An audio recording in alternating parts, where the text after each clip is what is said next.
Brandon, did you hold it down? I did. Good job. All right. Welcome, everybody. Happy 4th of July. God bless America. Brandon, what are you drinking tonight before we get rolling? Sweet tea. I've got a crisp Coke Zero. Nice. What brand sweet tea? Lipton? It's Publix. Our glasses kind of look like they're filled with the same stuff. That's kind of weird, isn't it? We did not plan this. Do we need to get the picture? Like it's the same like amber color. Oh, okay. Go ahead.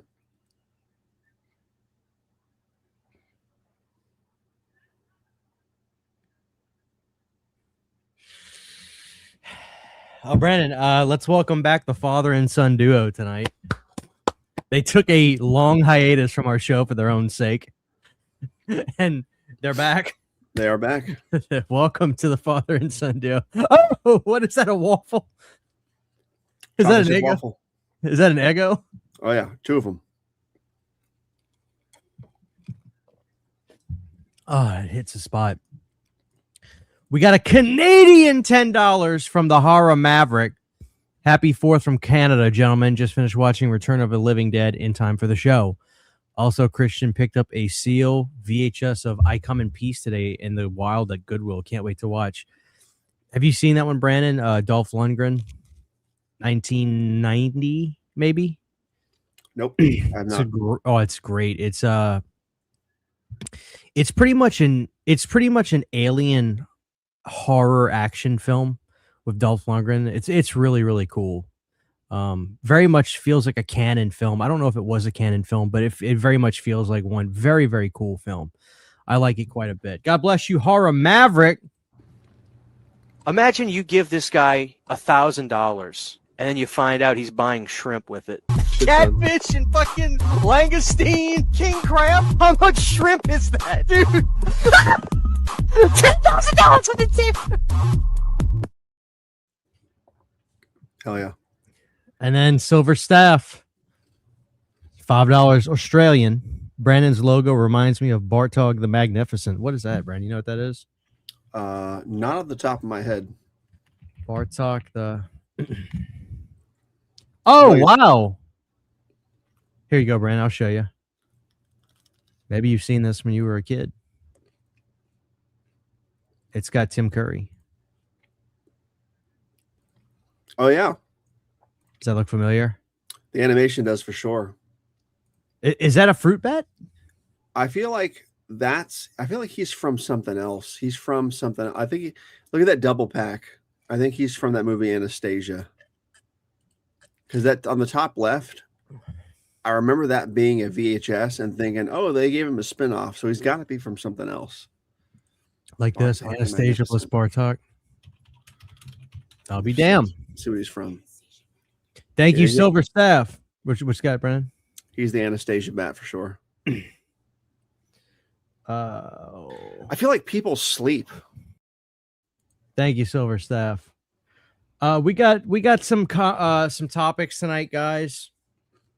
I want to have a good time. Now, last night, and by the way, shout out to Jack Hunter who made me this 3D printed animated Planet CHH logo. How cool is that? Isn't that cool? Nice. He sent me some other stuff too, like a Jason. I got him over there, but I'm gonna get some string and hang this like it's like a video store prop. Very, very cool. Thank you so much. Yeah, there we go. All right, it is awesome, isn't it? Hunter, what's up? Let's say hello to everybody here tonight, Brandon. We already got 145 people in here. I know they're dropping a like on the show. Erica, Hunter, Iron Wolf, Pale One, Saturn, Movie Misfit, Mike. What's up, Mike? He saw Anastasia in theaters. What's your opinion on Class of Nukem High? Ask Lemmy Kilmister. That's a classic. I like Return to Nukem High. Anyway, John Kramer rules. Muzak, what's up? We're getting there, Jonathan. I Come in Peace. Yes, the alternate title. Michael, Electronic Progression. Matt, Brandon Farris. Good to see everybody. Welcome in, everybody.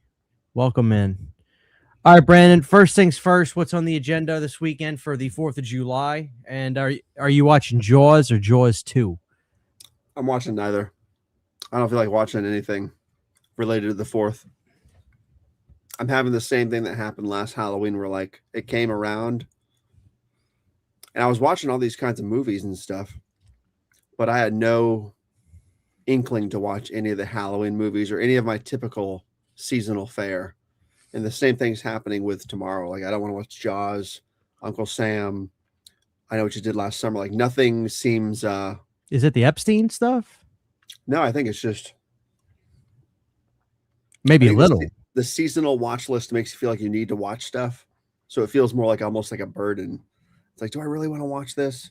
Like last year, I didn't want to watch. I didn't want to watch Halloween or Halloween 4 or Halloween 6. I wanted to watch none of that crap. You know what I mean? With the Halloween films, I absolutely understand, but I like to watch.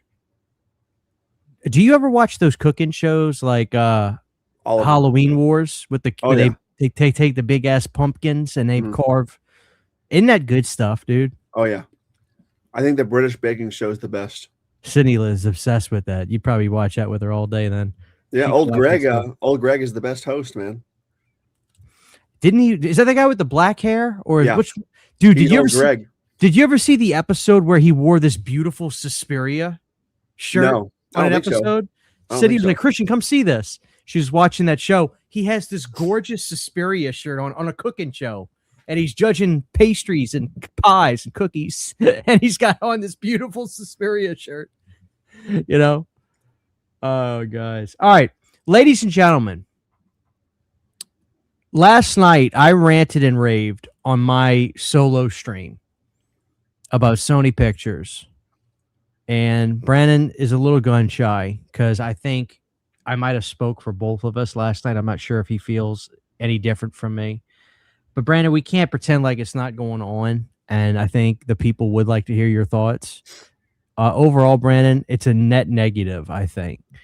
And I what I tried to explain to people. Actually, you know what? I'll let you go. I want to hear your thoughts, and then I'll interject because I might have some stuff I want to bring up that I didn't bring up last night.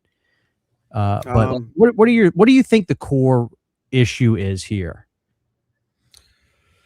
I don't really know. I think they're just trying to cut costs on their own behalf. They're going to cut production costs, shipping costs, manufacturing costs, fee costs, everything they're going to cut. But the price isn't going to change for us. Not a drop. They're still going to be $60 to $80, and they're going to reap all the benefits. They're not going to have to worry about any kind of retailers usurping their guidelines or whatever. I think it reeks, it stinks. I do think that they're going to backpedal, especially if people speak with their wallets and don't buy. But the problem is, I think people are so desperate for GTA. This is a great experiment for them to use GTA as the example too, because people are so hungry for it. If people don't buy, they'll change their mind. But the problem is everybody's going to buy GTA still. That's the problem. Well, that's why my argument would be then, though, that GTA is not a good barometer for this because it's an anomaly. If they were dropping Madden 27 with this, I'd argue that nobody is going to buy it. I don't know what the magic solution is. I think everybody here in this chat, especially you and I and everybody else, we're physical media people. So I don't like digital downloads. I never have. I have bought digital files on Amazon before. I think I bought, I have a few titles on there still. And some of those titles in the couple of years since I've had them have quietly gone away. Some of them, I don't even remember which ones they were, but some of them disappeared because I remember noticing saying, hey, where the hell is that? I'm not sure what they were, but I'm rambling. But like my big problem with digital is even the highest quality 4K digital file you're watching on your Xbox or touch a disc. It does not look. You still see the pixelation and the issue with the encoding. So I'm not a fan, especially for the price. If it was like $1, okay, I'll rent it for $1. Did you see? But here's the thing. I think, Brandon, this is what I think the true issue is here, and I feel like people agree with me. Some people think I'm overreacting. I truly think this is a control play. Yeah. Now, listen, Brandon, we live in a world today where everything is offensive. Everything. Grand Theft Auto is a mean-spirited game. I mean, it literally is kind of therapy for people to play the game and literally just break every law imaginable. You know, what if this game comes out and all of a sudden people bitch and complain, or there's some loud voices online that say, you need to take this stuff out. This is bad for kids, blah, blah, blah, blah, blah. And they kowtow to it. Mm. And so you as an adult know how to make decisions for yourself. And you're like, well, I know that's wrong, but it's a silly ass video game. It's not real. You know? So if you have a disc of the game and you have the game, it's not like they can say, hey, can you give us your disc? We need to alter the game and give it back to you.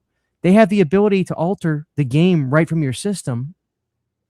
The same way streaming sites have the ability to alter sitcoms right before your very eyes. And they've done it continuously. My issue is more so this is how you're going to consume this from now on. You don't have a say in that. And that's the kind of shit that annoys me. The potentiality of that. Don't tell me that that's not going to happen. It's going to happen.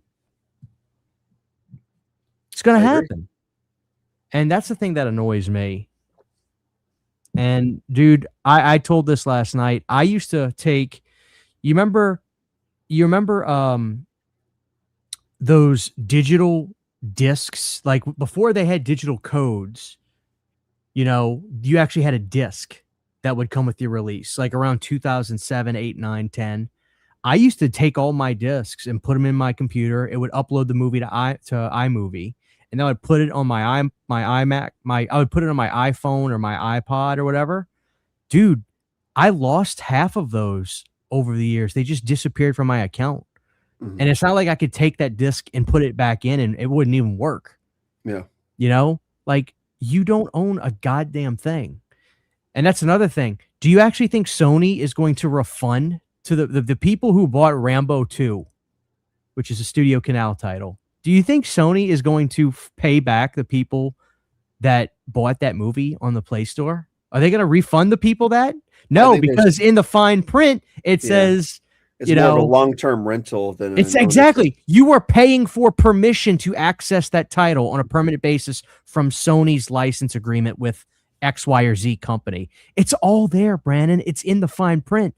When you click the check mark and click purchase, it's all there. But who's reading that shit? It's you ever do the thing where it's like you go to buy something and you gotta read the agreement and you gotta do this scroll to get to the bottom to hit accept. That's what's in that shit. You know, it's a crime. There's going to be a lawsuit, I'm sure, for sure, about this. Whether they're going to win or not, I don't know. Whether it'll dent the problem, I don't know. But I think the best thing people can do is speak with their wallets. 100%. But the problem is, like you said, this is so it's brilliant. I got to give these idiots credit. It's brilliant that they're doing this with the release of GTA 6.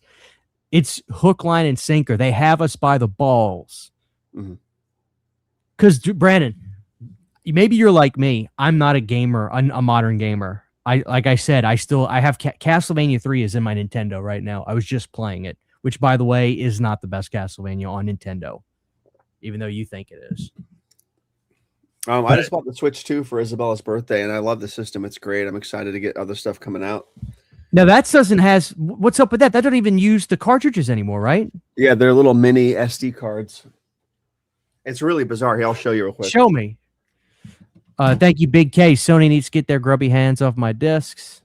Ain't that the truth? And then fill up with a $2 Brandon and Daniel Roebuck. Funny story. I reached out to Daniel Roebuck for interview, and he's such a grandpa. He's like, "Can you email my wife, and then she'll try to do this?" And I'm just like, "Oh, I'm not. No, never mind." Because he has a really cool Universal Monster collection and a Munsters collection in his house, and I was like, "Oh man, that would be really cool to do a video with him." Which I need to reach out and try to make that happen. Yeah. All right, hold on, Brandon.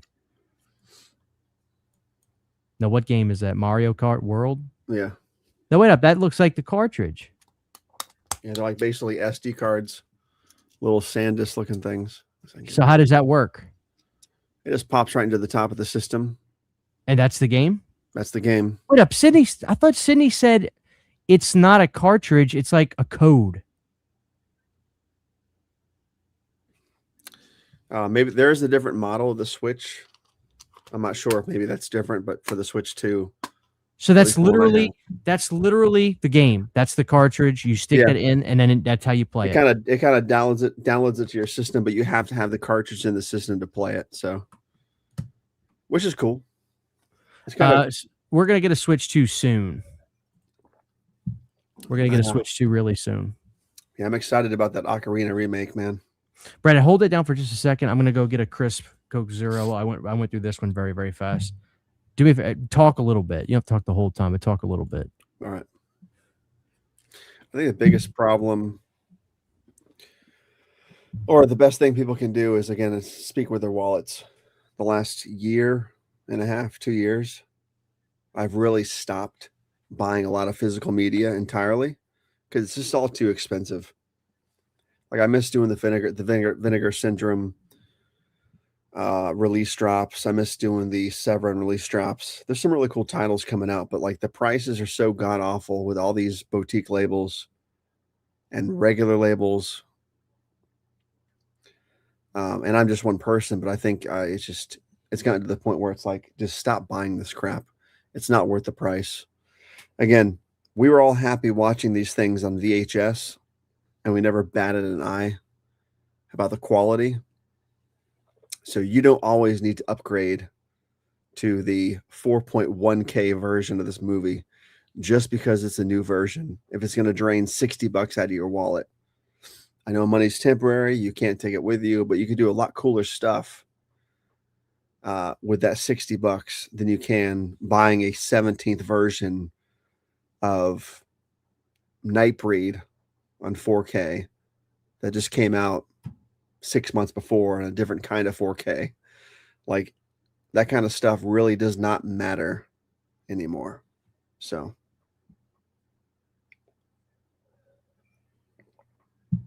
it does not matter.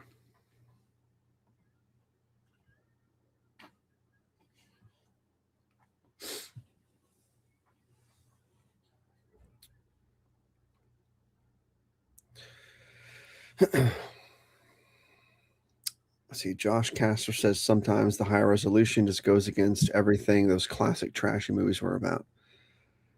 Yeah, that's true.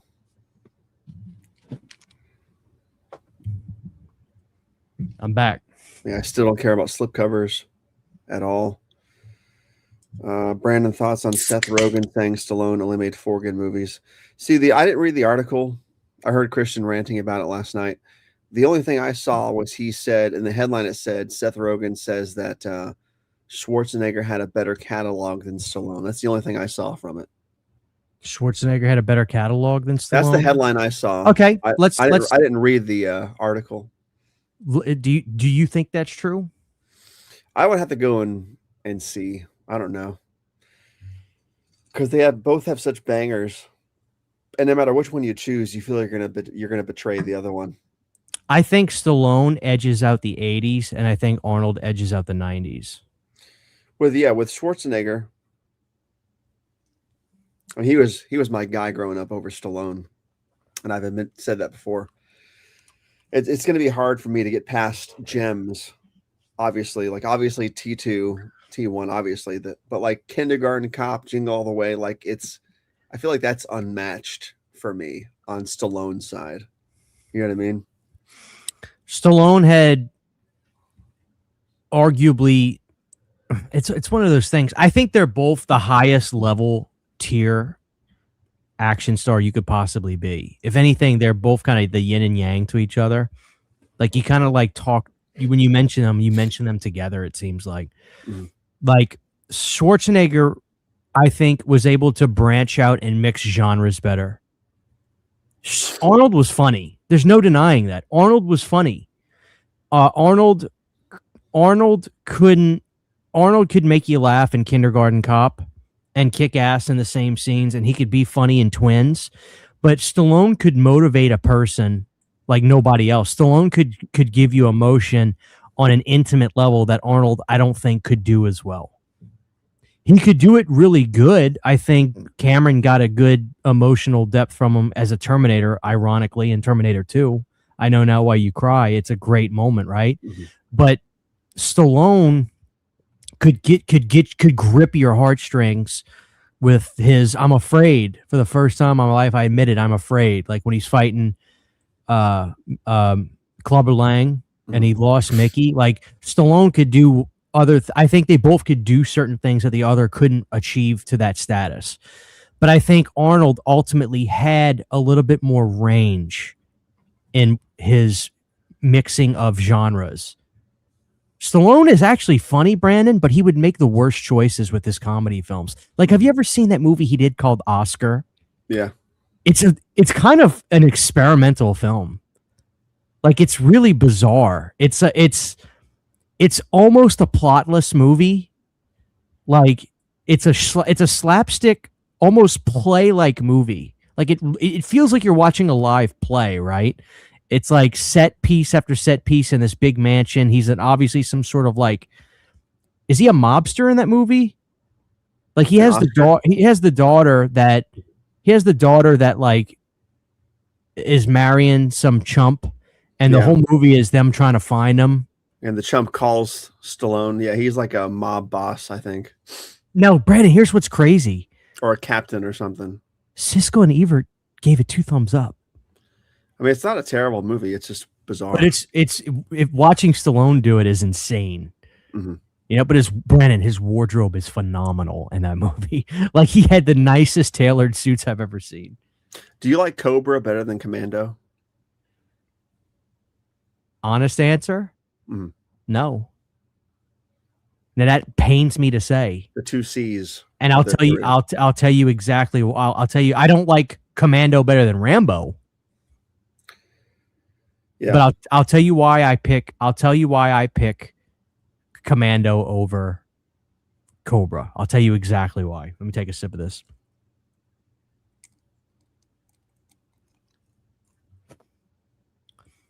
Commando is one of the funniest action films I've ever seen in my life, and I'm not exaggerating. The deadpan humor from Arnold. He reminds me. Yeah. He reminds me of. Like, I know this is going to sound really bizarre, but he reminds me of Rodney Dangerfield a little bit. Mm. The way Rodney would just deliver these one-liners with zero expression. There's a moment in Commando where he fights with the Green Beret, which that guy actually was. He was in Predator too. I forget the gentleman's name, the actor. Dark skin. He was a black guy. Dark skin. I forgot his name. I got to look it up. But he was a bad motherfucker. Let me look up his name because the dude was awesome in it. Let me see. Not Carl Weathers. Predator cast.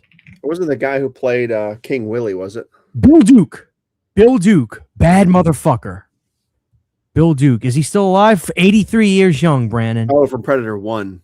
Yeah, but he was in Commando, but for some reason, I know he was in Predator. Bill Duke. Thank you, Michael. God bless Bill Duke. Still with us, Brandon. 83 years young. So check this out. Tell me anything from Cobra that touches this in any emotion. He fights with Bill Duke, ass kicking in the apartment. They get on the plane. The woman comes up to him and she goes, "Do you guys need anything?" "Just a pillow." Breaks his neck, sets him back, and he goes, "Oh, excuse me. Don't bother my friend. He's dead tired." And then cut. Immediately, Brandon, come on. How do you touch that? That is fucking hysterical. Or when he takes the little guy from Twin Peaks and hangs him over the cliff, and he's like, "I told you what you wanted to know. You said you wouldn't kill me." "I lied." Drops his ass. Come on, Brandon. How are you topping Commando? I'm a Stallone guy over Schwarzenegger. I don't like. How are you top Commando? I don't like Cobra over Commando for sure. Oh my God. I see what the people say. Thank you, MJVO8, for the $10 super chat. Hey, fellas, love the show. My question is, what is the one thing from childhood you miss the most? That's a great question.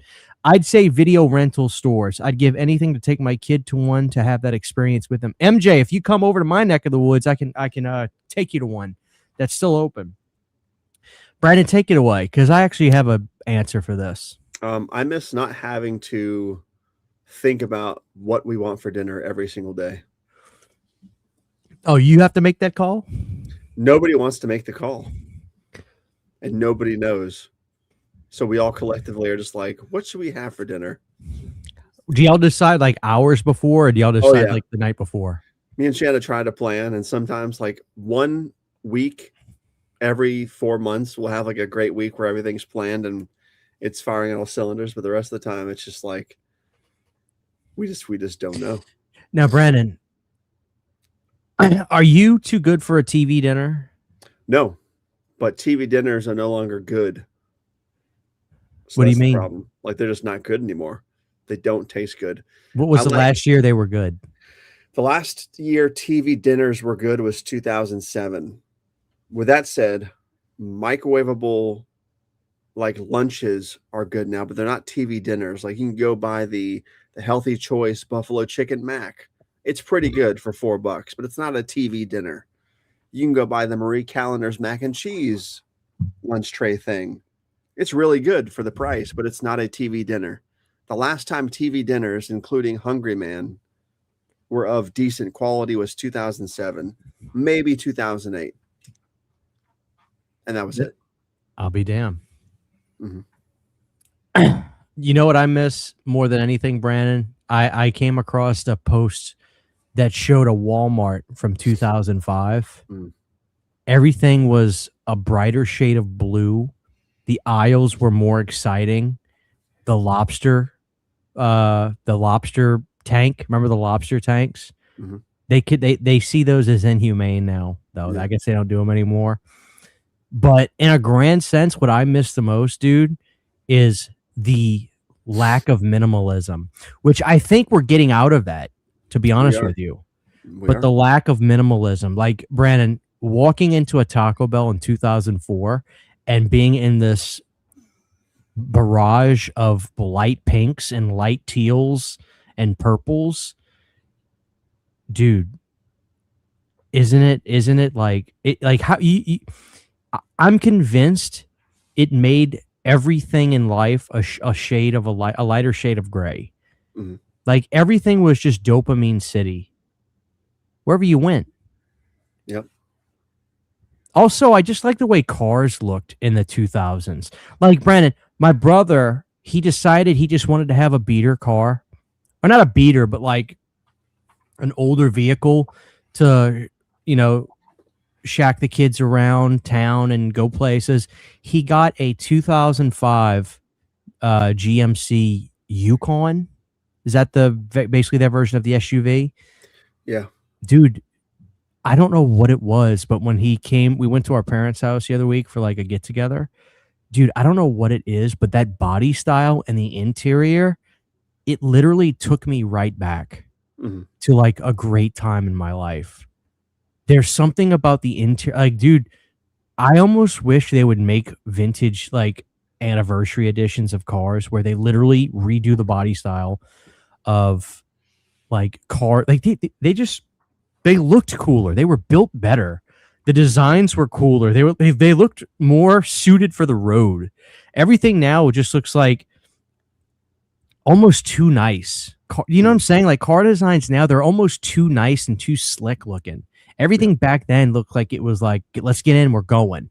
I don't know. I just miss the aesthetic of the 2000s, dude. I just miss it. I miss it. Were you a Razor phone kind of guy? I never had Razor. You remember those? I had a Nokia brick phone, and I went to a flip phone, or I went to the slide phone thing. I never had a Razor, I don't think. Thank you so much, MJV08. Yo, what's that burger called? They got a name for that burger. Has anybody in the chat had the Big Arch burger? Yeah, Brandon. Thank you, Big K, for the $2. Did you hear about Arnold saying that MGM or whoever it was said that like all of a sudden over the last couple of years, Arnold Schwarzenegger movies have like had a huge research, have had a huge, what's the word I'm looking for, a discovery or whatever. Like they noticed the numbers of streams for movies like Predator and Conan have like increased dramatically over the last 2 years, and they're coming back to him and they're like, hey, this stuff is really popular. And he said that like he's getting offers from studios like, can we get you back in shape to make the new Conan? Do you think he King could pull it Conan. off? I'm not going to hold my breath, because I remember 10 years ago, actually longer than that, 15 years ago, he was like, yeah, we're going to greenlight King Conan. It's going to happen. And like, here we are. And they're greenlighting it again. I'm like, okay, we've heard this before. Literally. So I'm not going to hold my breath. It would be cool, but I don't think it'll happen. No. I do not think, there's no way. I do not see King Conan being made. It'd be cool. He'd look badass, but I can't see it happening. Brandon, this is an interesting comment from Office Gossip. I'm half-hearted about the 2000s. A lot of lame, uninspired art in the mainstream during that time. I think that's probably somewhat fair, but can't you argue that about a lot of eras, especially the 2010s? Like pop music to me in the 2010s was about as bad as you could possibly 2010s, everything about the 2010s, except for the birth of my daughter in the last year of the 2010s. The 2010s were garbage. You know what I'm Probably saying? the worst decade on the planet for every single form. But hold on, Brandon. Don't you kind of think that 2010 and 2011 are really still kind of like hinging off of the aesthetic of the 2000s? Like 2010 and 2011, I don't think were bad. I think 2010 and 2011 hit the ground hard as far as trying to change up everything. Like I felt like 1990 was still 80s. Sure. I thought 2000 was still 90s. Sure. 2010 felt like a whole nother planet to me in my corner of the world. It didn't feel like residual 2000s to me at all. What do you think was the biggest misstep of the 2000s then? Like if Office Gossip might have like an update of what they're specifying. The biggest misstep of the 2000s was, and this isn't just because of the show The Office, but I think corporate culture and the corporate lifestyle, The Office, not the show, but the lifestyle and the job style, it became so expected is the wrong word. What's the word I'm looking for here? It almost became like celebrated, and not just because of the show. And I think that's a lot of the reason we've gotten the minimalist thing kicked off, because everything sort of turned into an Office Space as far as the color, the design aesthetic, the complete rearranging of everything. That's when I think minimalist culture took over. Well, let me tell you what I think was at its peak in the 2000s. I don't know if you're going to agree with me on this, but I think rap and hip hop was at its fever pitch in the early 2000s. I saw Nelly Nelly was being interviewed, and he said like my era of hip hop was the hardest era of all time. And I was listening. I was like, what did you mean by that? He goes, I had to go up against Eminem, 50 Cent, Ludacris, DMX, Lil Wayne, and like all those guys, Brandon, that I just named. It's like they all were like selling millions of records all at the same time. And I remember no record in 2000, whatever it was, 2001, 2002, was as big in the white community as Country Grammar. You remember that record? If you want to go and take a ride with me, a couple years later, Nellyville, Country. Maybe that's the name of the record. Country Grammar's. No, is Country Grammar a record? Country Grammar is off a record that came out in 2000, I think. Nellyville was like 2002 or 2003. Let's see. Yeah, Country Grammar was 2000. If you want to go and take a ride with me with my Dude, I'll tell you this, back of the Benzies. That was 2000. But Brandon, that record, I don't know what it was about Nelly. White people in my area, we all loved Nelly. I think it was because like, I don't know what it was. You know, I'm telling you, Nelly was as popular in St. Bernard Parish more than Eminem. No, I'm telling you. Nelly was huge, dude. Rap music was the dominant music in the first 4 or 5 years of the 2000s. I want to listen to Nelly now, dude. I want to jam out. You don't. Where you at? Where you at? Where you at? I went back and rediscovered a lot of those old CDs, and they're really bad. Like Pimp Juice. It's weird, dude, because like 80s and 90s hip hop, you can go back and listen to, and it's excellent still. But it's see, cheesy, 80s. but it's Listen, excellent. 80s and 90s hip hop, the mixes and the music was undeniable, dude. Like it was still big beat drums. Like there was so much music to the hip hop back then. Like, dude, the Houdini's beats back then were just like legendary. Like Houdini, Fat Boys, Chub Rock. Like, I like a lot of, dude. I still listen to Ice-T every now and again. Like Colors was a big record for me when I was a kid. My dad had the cassette of Colors. It was so funny. My dad's the whitest guy on planet Earth, and it's all of a sudden Colors. Every beat my time after hits Dodge Caravan. Oh yeah. But 2000s rap is unlistenable to like you can't. It's I don't so know. I gotta cringy. figure out. I'm gonna have to find that out for myself. I'm Like I'm jamming albums, Country Grammar. The Eminem albums you guys loved that we loved in the 2000s. I was never a big Eminem fan. It is so cringe. 50 I was Cent, never. it's But dude, cringe. I was never a big Eminem guy. He's fine. Nelly, the Ying Yang Twins, cringe. I was never. 2000s rap did not. It aged like fucking milk. I promise. I don't know, dude. It's bad. I don't really know. bad. I think you're one of those weirdos that listens to those fat guys that dress up like super villains with blood all over them, rapping about slasher. What's that crap called? The only what's that rap stuff album from the 2000s that really stayed good is the Speaker Box Love Below double album from Outkast. That's still good to listen to. He was. But go listen to the Eminem show, dude. It is so cringe. I never was a fan though. I'm gonna have to listen to stuff that I liked. Like I said, I'm gonna go back and listen to Nelly, and I'm just gonna send you a message and be like, "Dude, you've never been more wrong." You're like, you're gonna want to kill yourself. Nuts. What? You're gonna want to kill yourself. Chat, can I get thumbs up in the comment section if Country Grammar still slaps? Please. I promise. Chat, can I get thumbs up in the chat for Country Grammar? Anyway, he was big in St. Tammany Parish too. Big K, is that where you're from, dude? Are you from like Slidell or Metairie? Thank you so much for the $2. All right. This one, I like it when the audience makes comments like this that we can riff off of because it gives us a chance to talk about Digital Underground. I got to bring this up before we move on real quick. Okay, after this super chat, I'll bring it up. It's pretty wild. Okay, so yeah, let's do this. Okay. Best decade for rock, I'd say 90s. Before you answer, Brandon. What rock?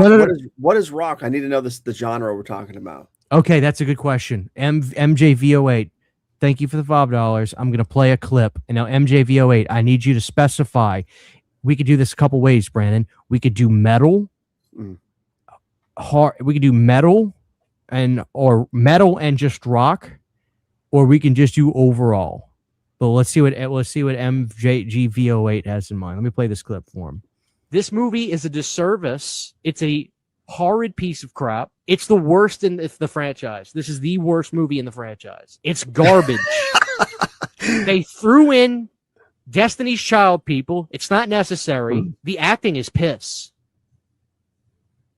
And it's piss. It's bad. It's so bad. It's bad.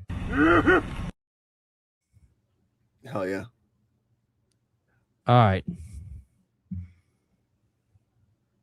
I don't see MJV08 in the chat yet.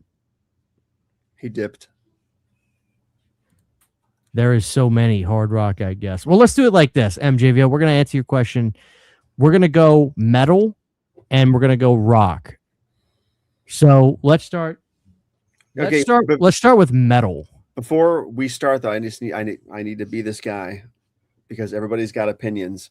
So, Christian, the parameters of this is when you say metal, give me 2 examples of what you mean. What bands? Give me 2 band examples. All right. I'll go 80s. I'll start with 80s bands. I'm going to say Anthrax. Okay. And King Diamond. Okay, gotcha. So 80s Aerosmith would be rock. Iron Maiden, would you consider that rock or metal? Metal, for sure. Okay. It's dueling guitars. It's, I probably wouldn't, but I guess you're right. Especially now, so far removed. I'm like, what do I put in the Brandon, category of rock? what era? But what is Iron Maiden? But the new wave of British heavy metal. Okay, that's fine. Their rules are good then. Okay, so let's start with 90s. What's better? Is metal better? Let's start with metal, not 90s. Let's start with metal. Is 90s metal better, or is 80s metal better? I think there's a couple ways you can look at this, Brandon. I think it depends on if you want. If you take the big bands that were in both eras, I think you could argue clear as day, the biggest thrash band, arguably of all time, Metallica, clearly had their best work in the 80s. Clearly. I think their best records either Ride the Lightning or Master of Puppets, and that's just taking a band like that. Then you've got awesome metal bands like Candlemass, Testament, Anthrax, King Diamond, which King Diamond's run, and Merciful Fate. King Diamond's run from 86 to 90 is ridiculously insane. I'd even argue, give me any lineup from the 90s that touches Fatal Portrait, Abigail, Them, Conspiracy. I'd almost argue those records are so good, and the musicianship on those records are so fucking good. Give me anything. I don't even think Pantera could touch King Diamond. Like King Diamond, the musician. Anyway, I'm ranting. I'm not a fan of Pantera or Anthrax. I think for me, 90s is probably going to be my answer for metal. Mostly because of the industrial boom of industrial metal. I know it kind of sort of took off in the 80s a little bit, especially with Pretty Hate Machine, 9 Inch Nails. But 90s, I think of 90s 9 Inch Nails, 90s Manson, 90s Fear Factory. All that shit. Godflesh. And then you have the new metal towards the end of the 90s, which, again, now is a really cringe, some of it. Some of the Korn, some of the Slipknot stuff. But I loved it at the time. I think 90s was better for metal overall. Because there's a lot of 80s metal. I like the crunch, but a lot of it just sounded the same, I think, unfortunately. All right, so you're psychotic. Number one, the answer is clearly 80s metal. Clearly. And even Anthrax were doing so much weird psychedelic shit, like making rap songs and humor, and they were kind of the Simpsons of metal. They were making these weird, funny songs. I think Euphoria is a classic record. I think Among the Living is a fucking classic record. I think you take even bands I'm not huge on, Metallica, with Ride the Lightning, Master of Puppets, Kill 'Em All, even Megadeth, dude. Peace Sells, but Who's Buying is really one of the greats. Kill 'Em All's atrocious of metal.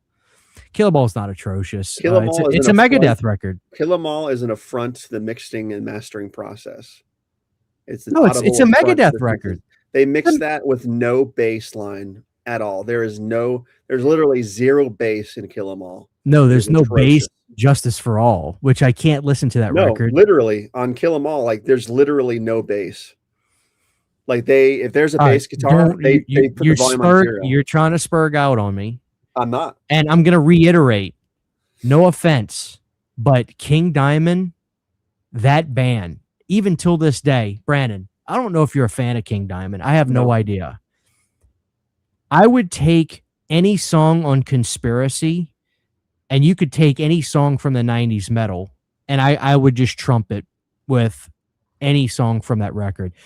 That anybody in the chat, if I have people in the chat here that can back me up, they will tell you just King Diamond's 80s solo output alone.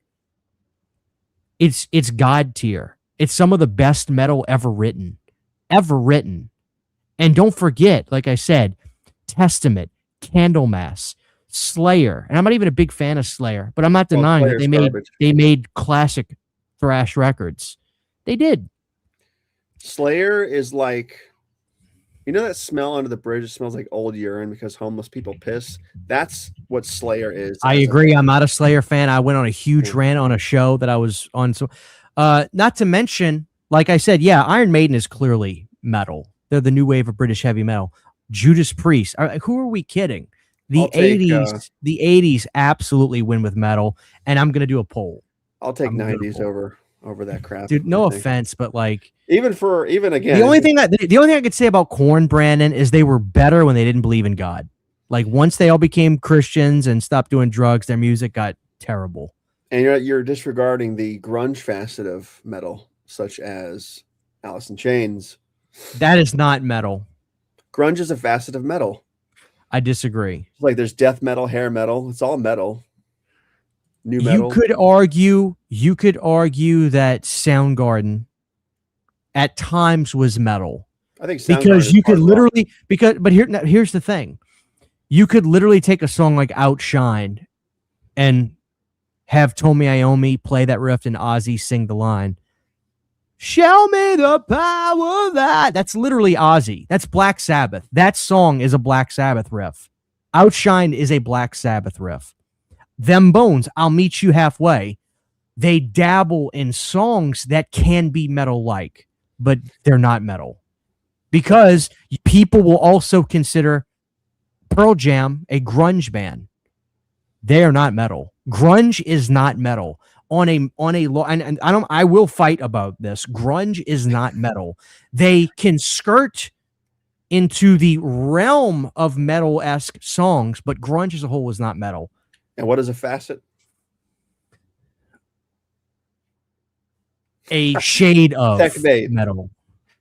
Boom. But that's bullshit though. You guys saw that face, right? No, you're not one-upping me.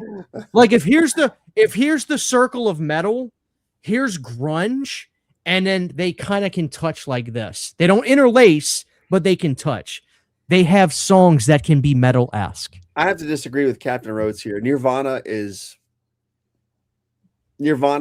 extremely overrated, and I don't think they're even that great of a band. Well, I was talking to my buddy Todd last night, and I went on the meanest. We're gonna talk about rock in a second. I went on the meanest tirade, and I'm considering doing it tonight, but I really think I'm gonna hurt some people's feelings that like this band because Nirvana. it's brutal. No, like not some of their Nirvana. songs. Not Nirvana. About the Foo Fighters. Oh, I don't like the Foo Fighters either. No, you don't get it. I My more thing is, I than just gotta say I more than don't like them. That's what I'm going to tell you right now. I more than don't like them. If you have the pool of the top 4 grunge bands, Alice in Chains, Nirvana, Soundgarden, Pearl Jam, and Stone Temple Pilots, Nirvana's probably only above Pearl Jam by default. All right, Brandon, now watch yourself get destroyed in this poll. We're going to let it go to 100 votes. Okay, and then we're going to go through. We're going to be quick on rock, and then we'll move on. People are super chatting that they don't like this. Richard, what lyrics did they have that didn't age well? What are you talking about? Who didn't have? There's an AIC negative Nally comment. Alice in Chains? Oh yeah, said the lyrics did not age well. I mean, they to don't me, really have trouble lyrics. lyrically, they're the most sophisticated and best out of any of them. Nobody knows what the fuck Eddie Vedder was talking about. His goat cheese. Rest his head on a pillow made of concrete again. Yeah. Have you seen that video of that guy getting arrested? And he goes, "Y'all know Pearl Jam? Can I do Pearl Jam?" Yeah. And he's getting arrested. Rest his head again. He's getting arrested singing Pearl Jam. All right, Brandon, you're getting destroyed on this poll. You ready? I don't see the poll. Where's the poll? Best metal, 80s and 90s. We are up to 51 votes. Hurry up, guys. How did we go down in votes? We went from 50 votes. Did somebody change their vote? All right, guys. I'm doing 15 more seconds and I'm ending this. I don't want to do this too long. 15. I'm going to count in my head. Gene. Screaming Trees is the best grunge band. Joe Jack coming in hot, dude. Screaming Trees is not horrible. I'm going to admit that, okay? Yeah. All right, 80s won. 80s clearly won that. All right, now let's be quick, Brandon, on rock. We got, like I said, we got people super chatting that they don't like this. The best era for rock. Take it away. I'm going to give you the floor. Or do you want me to go? Can I go? Can I go? Just let me go. Give me, before you say it, give me Just let me two go. bands at the opposite end of the spectrum in rock. Okay, for 80s, I would say Billy Squier, Mhm. Sammy Hagar. Okay. And for 90s, I would say Marilyn Manson and Smashing Pumpkins. Marilyn Manson is industrial metal. Industrial what? Metal. No, he's industrial rock. There's Get nothing. out of my falcon face. Brandon, no, I need you to Get just, out of here. I need you to stop and be normal for a second. White Zombie was industrial metal. Manson was rock. White Zombie was groove metal. Brandon, Manson was what Manson did. That Zombie Manson did swing, boom, gap, boom, boom.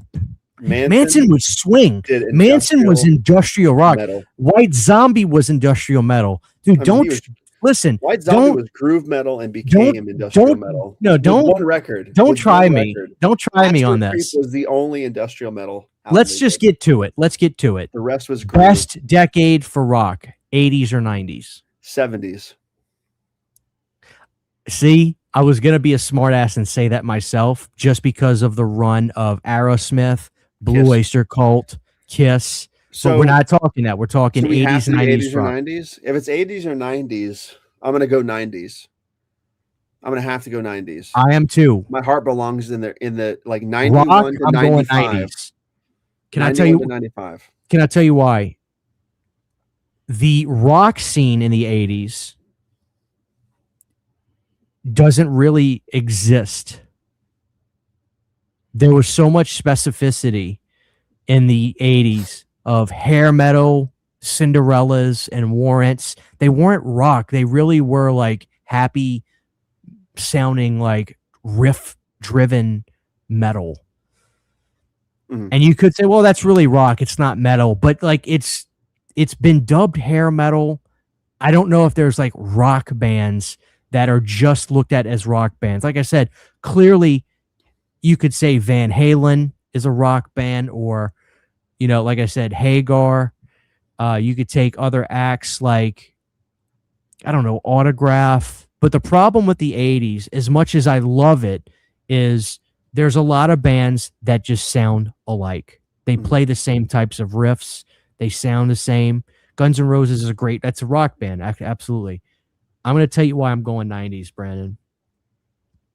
The greatest band of the 1990s that wrote the best songs is the Smashing Pumpkins. I was going to say Smashing Pumpkins is the ultimate 90s rock band.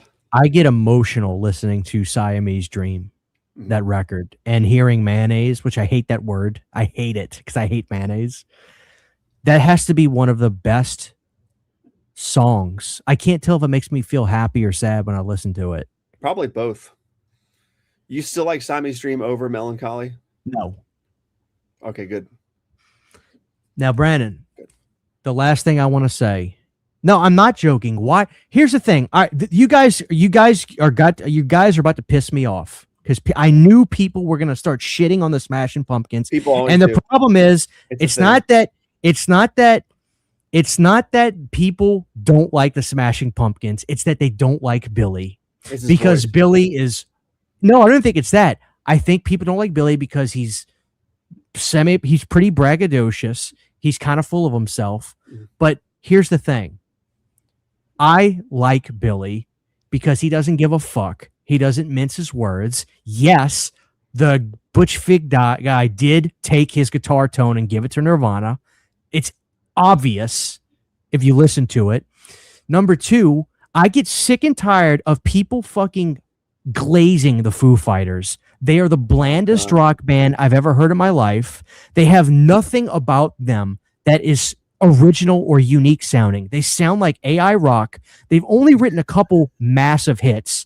People go to see them because Dave Grohl is this fucking rock Cinderella that's this everyman that was a part of Nirvana. They are overrated as fuck. Could you tell me, let me ask you a question. This is for the chat. Then we're going to move on because I don't want to get in a bad mood.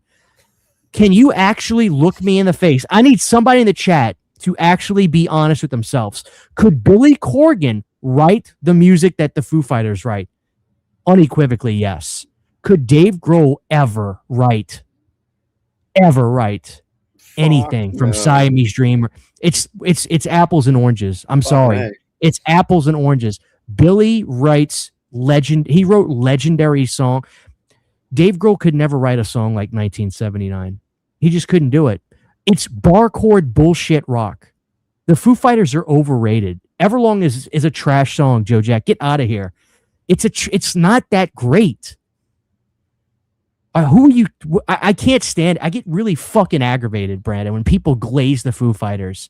They're garbage. Siamese, yeah. Yeah, well, fuck you too, Big K. Thank you so much for the $2 Smashing Pumpkins. Listen, I ignored the Smashing Pumpkins for years, Brandon. Finally, I just said I'm gonna shut up and listen to it, dude. It's so Infinite Sadness is probably one of the best. I think it's the best '90s record, top to bottom, besides Dirt. Oh yeah, Dirt's number one. Not Lane Staley, Jerry Cantrell is the most talented man on planet Earth. Soundgarden, Smashing Pumpkins. If you come at me with anything else, just fuck off. I'm sorry. I am sick of the Foo Fighters. I am sick of people acting like they're good. They write bland ass rock, Brandon. It's bland as fuck. I've never been a fan. Anyway, let's move on. Thank you. Listen, I've done it all, baby. I've listened to it. There's nothing special to me about the Foo Fighters. Never will be. And I really think that there's a small part of it that people kind of like them because it kind of keeps them close to Kurt Cobain in some weird philosophical sense. I'm sorry. I think so. I think there's this Crow-esque thing with Brandon Lee with the way people kind of like romanticize the Foo Fighters. Is that do I think everybody's like that? No. Do I think some people are? I do. I'm sorry. They're trash, Brandon. Jerry's the real deal.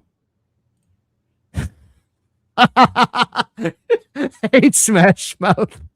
Somebody wants to. They had some bangers, man. Brandon, and it's so crazy when you see videos from like Smash Mouth from like a couple years ago, and they're playing like these state fairs with 13 people. But in 1998, they were selling out the Staples Center in a day, like an hour. They had the place sold out.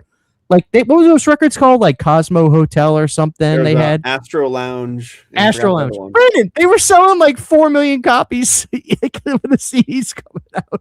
Oh, dude, that brings me back to the thing I wanted to bring up. And all right, let's move on. I'm sorry, we're moving on. Go ahead. This is the last music thing I'll say, and it's kind of stupid, but I wanted to bring it up.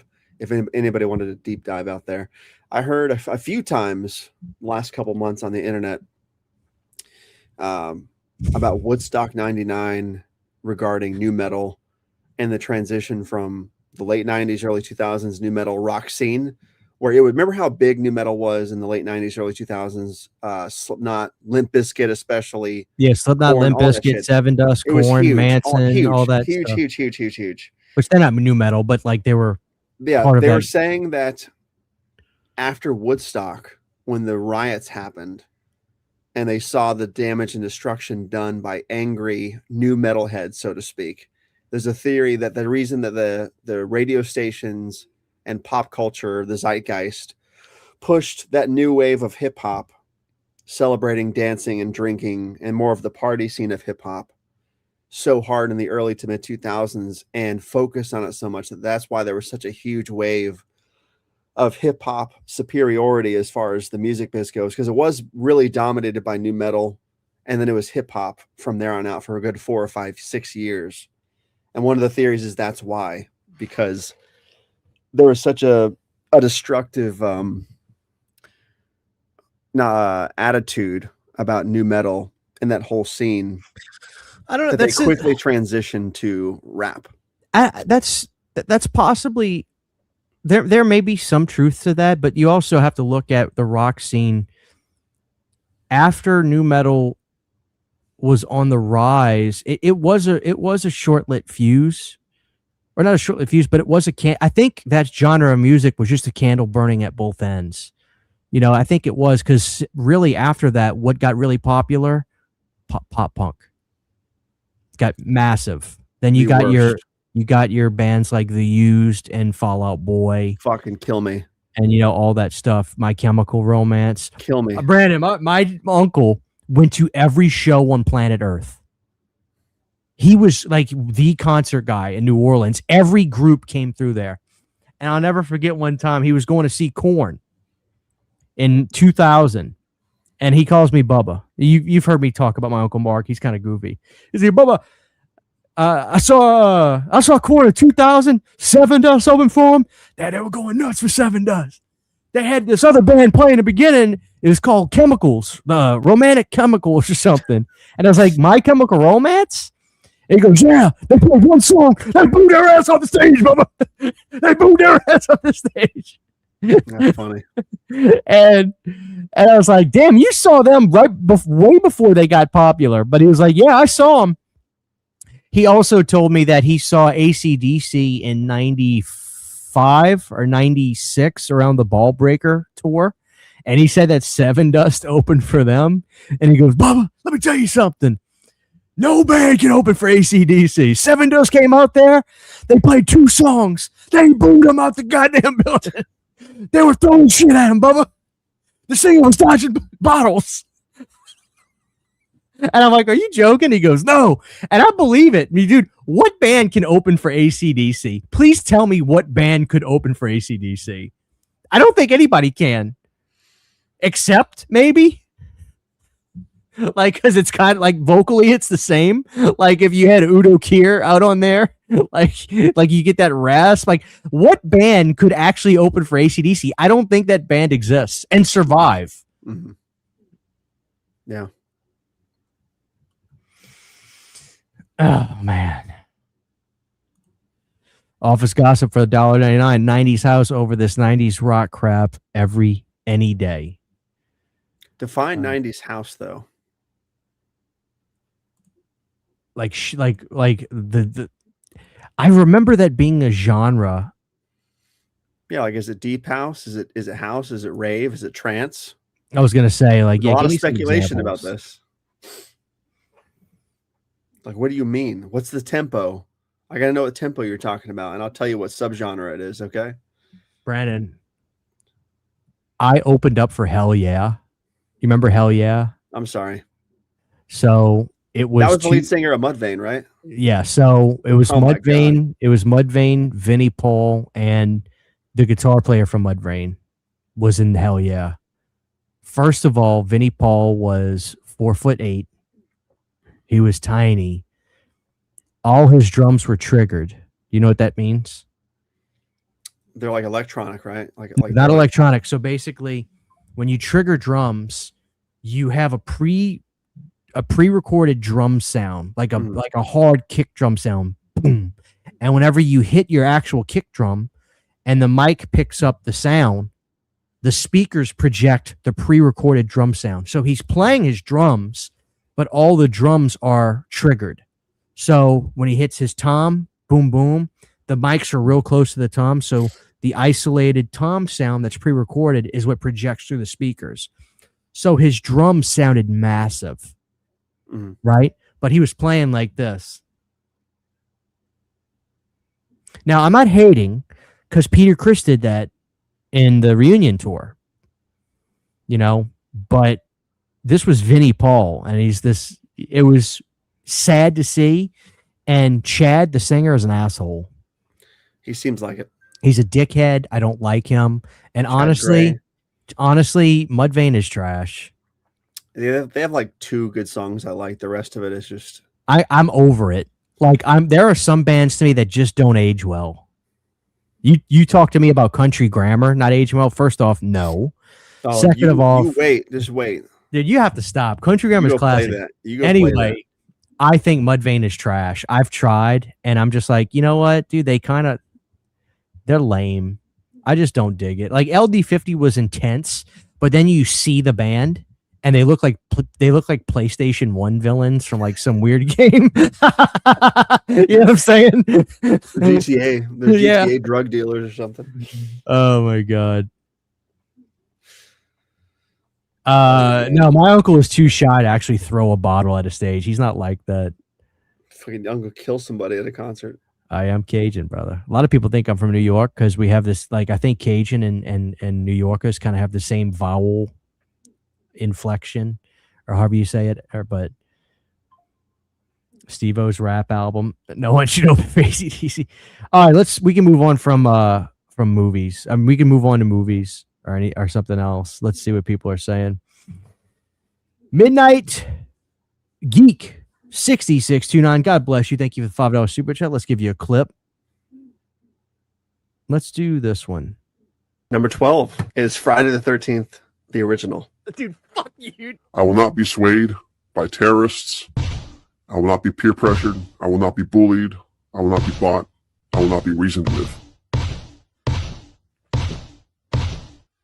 You're a rat son of a bitch. If I've ever met one. God damn! Fucking ain't said Freddy versus Jason yet. That fucking Destiny's Child. You must be a big fan. Yo, I was gonna have a good day tomorrow. We gotta cancel it now, dude. This is fucking bullshit, dude. Dude, you have that Bowser laugh from Nintendo 64 at the end. Yeah. So Thank good. you to Mark Williams for making those clips, man.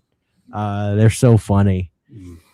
The best July 4th horror film, The Bay, 2012 found footage horror film directed by none other than Barry Levinson, free on Tubi. Have you seen that, Brandon? I have not, but I've heard good things. Brandon, I got a movie that you would fucking love.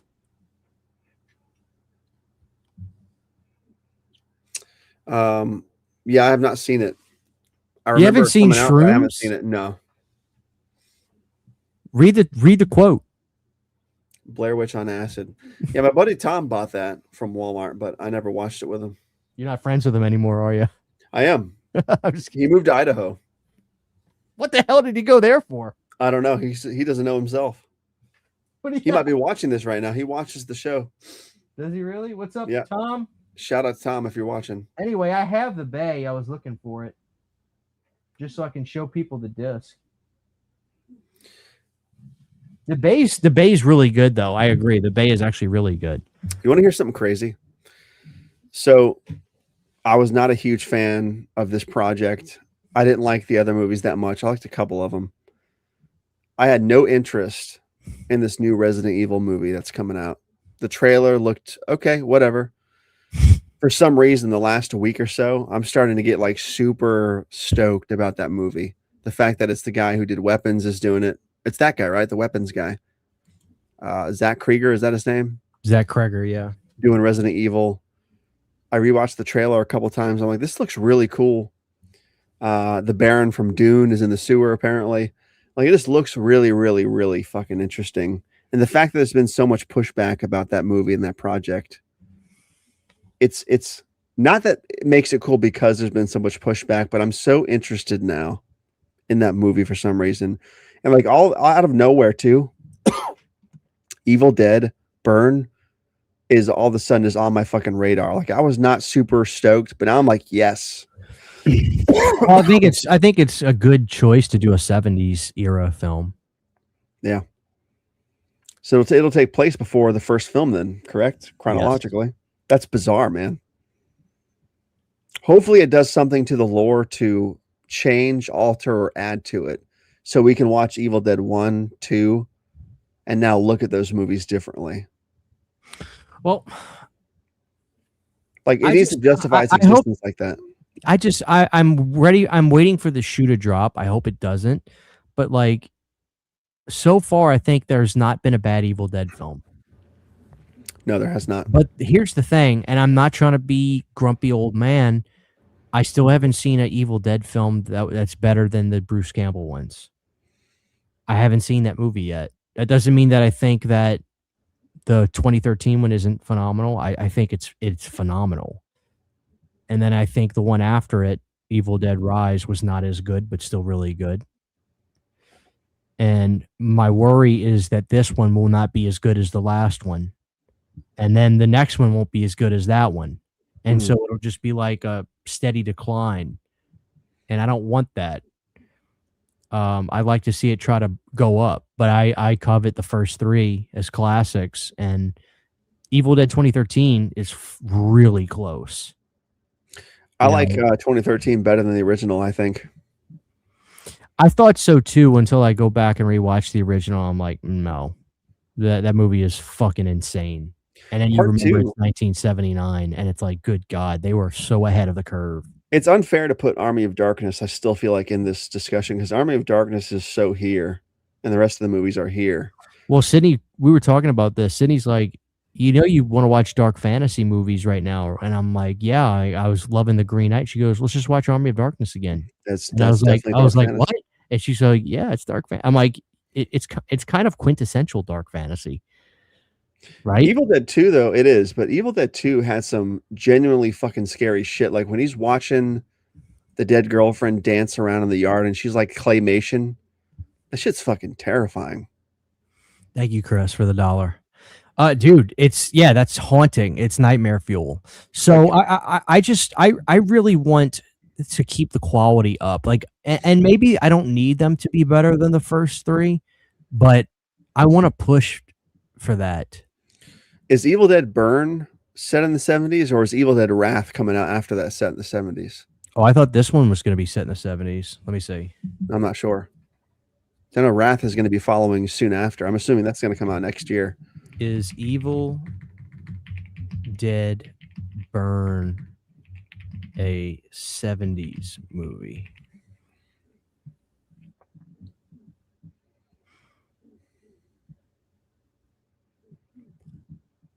Oh shit! Yeah, Wrath is going to be the prequel. It looks like. Damn it! That's going to be weird. Then what is Evil Dead Burn? It's got to be another sequel. I heard speculation that there's going to be characters from the cabin at the end in the cut around scene in Rise are going to be characters in this film. I keep hearing rumors about that. Are we going to talk about Scream, Brandon? I mean, we can. I'm fucking over Scream. I have nothing to say. All right, chat. If there's anything you guys want to discuss about Scream, me and Brandon are going to make this the final night we talk about it. If you guys genuinely have a question for it, it'll be the last one we talk about for a while. Yeah. Like, honestly, if there's anything about Scream, bring it up now. Thank you, Chris, for another $1. He's just dropping dollars, dude. Dropping dollars. I feel like people sleep. Dude, I love how aggressive you said that. Sleep. I hope this Chris guy just keeps dropping dollars like this. Well, he's asked this a couple times, Brandon, so I'm going to be respectful and answer it. Is anyone besides me so serious about their faith and so passionate about the supernatural that they associate their personal positive and negative experiences with things beyond the five senses? Now, Brandon, as somebody who clearly has paranormal experiences in their life, genuinely, like all jokes aside, we've seen it. You have it recorded on video. I do. I am a believer in God. I don't know if you're comfortable talking about your beliefs online. If you don't want to, you don't have to. I can talk about everything. Are you, for lack of a better word, a Christian? Do you believe in God? Do you believe in, the Bible? Like, are you a Christian? I guess we'll start there. I guess so. You're a spiritual man. You believe spiritual, for sure. Same. Yeah. I am too. I respect all walks of life. As long as people are doing healthy habits, they're treating people respectful. That's all I'm concerned about. I do the best I can because that's all I can control. Now, with that being said, Brandon, I believe that the paranormal is real. The question is this, Brandon. The question you have to ask is this. There is certain sections of religious ideology that believe that there are no such thing as ghosts roaming, but they're demons. Mhm. Your thoughts? I think there's both. I also think it's almost egotistical of us as a species to think we know for sure either or. You know what I mean? But you know, Dan, and that's kind of what Dan Aykroyd says. He goes, "There's but he kind of says there's absolutely no way to deny the existence, the possibility of the existence of the supernatural on a chemical level. It's possible, but to pretend like we know is also egregious."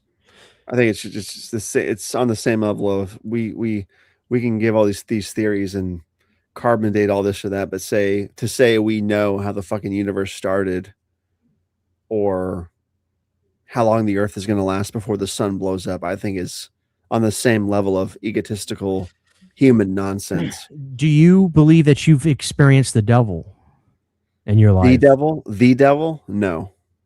I feel like I have. Devils, maybe, I guess. Demons, sure. Demonic, I guess. But the devil, if there is a the devil, no, I don't think so. I genuinely feel like I have. Talk about it. Explain. There are moments I had bad anorexia, and it's documented. If you go to my YouTube channel and look at videos for me from 2012, I was 90 pounds.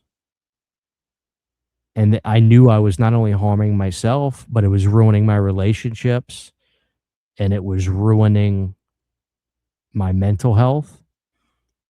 And there was a part of me, there was something inside of me that was reveling in the attention it gave me, albeit negative. My family was nervous about me. My friends were like, dude, they were checking up on me. I'd have some medical scares for it. And I remember there was something inside of me telling me, you're fine. Just keep doing what you're doing. Look at the attention you're getting. Isn't it cool? People love you. They're concerned about you. You don't want to lose that, do you? To me, that was the devil. I believe he exists. Some people don't, unfortunately. But I feel like I've experienced him. It was something sinister, Brandon. It wasn't I'm fine. I'm medically fine. I knew I was not medically fine. Far from it. Does that make sense?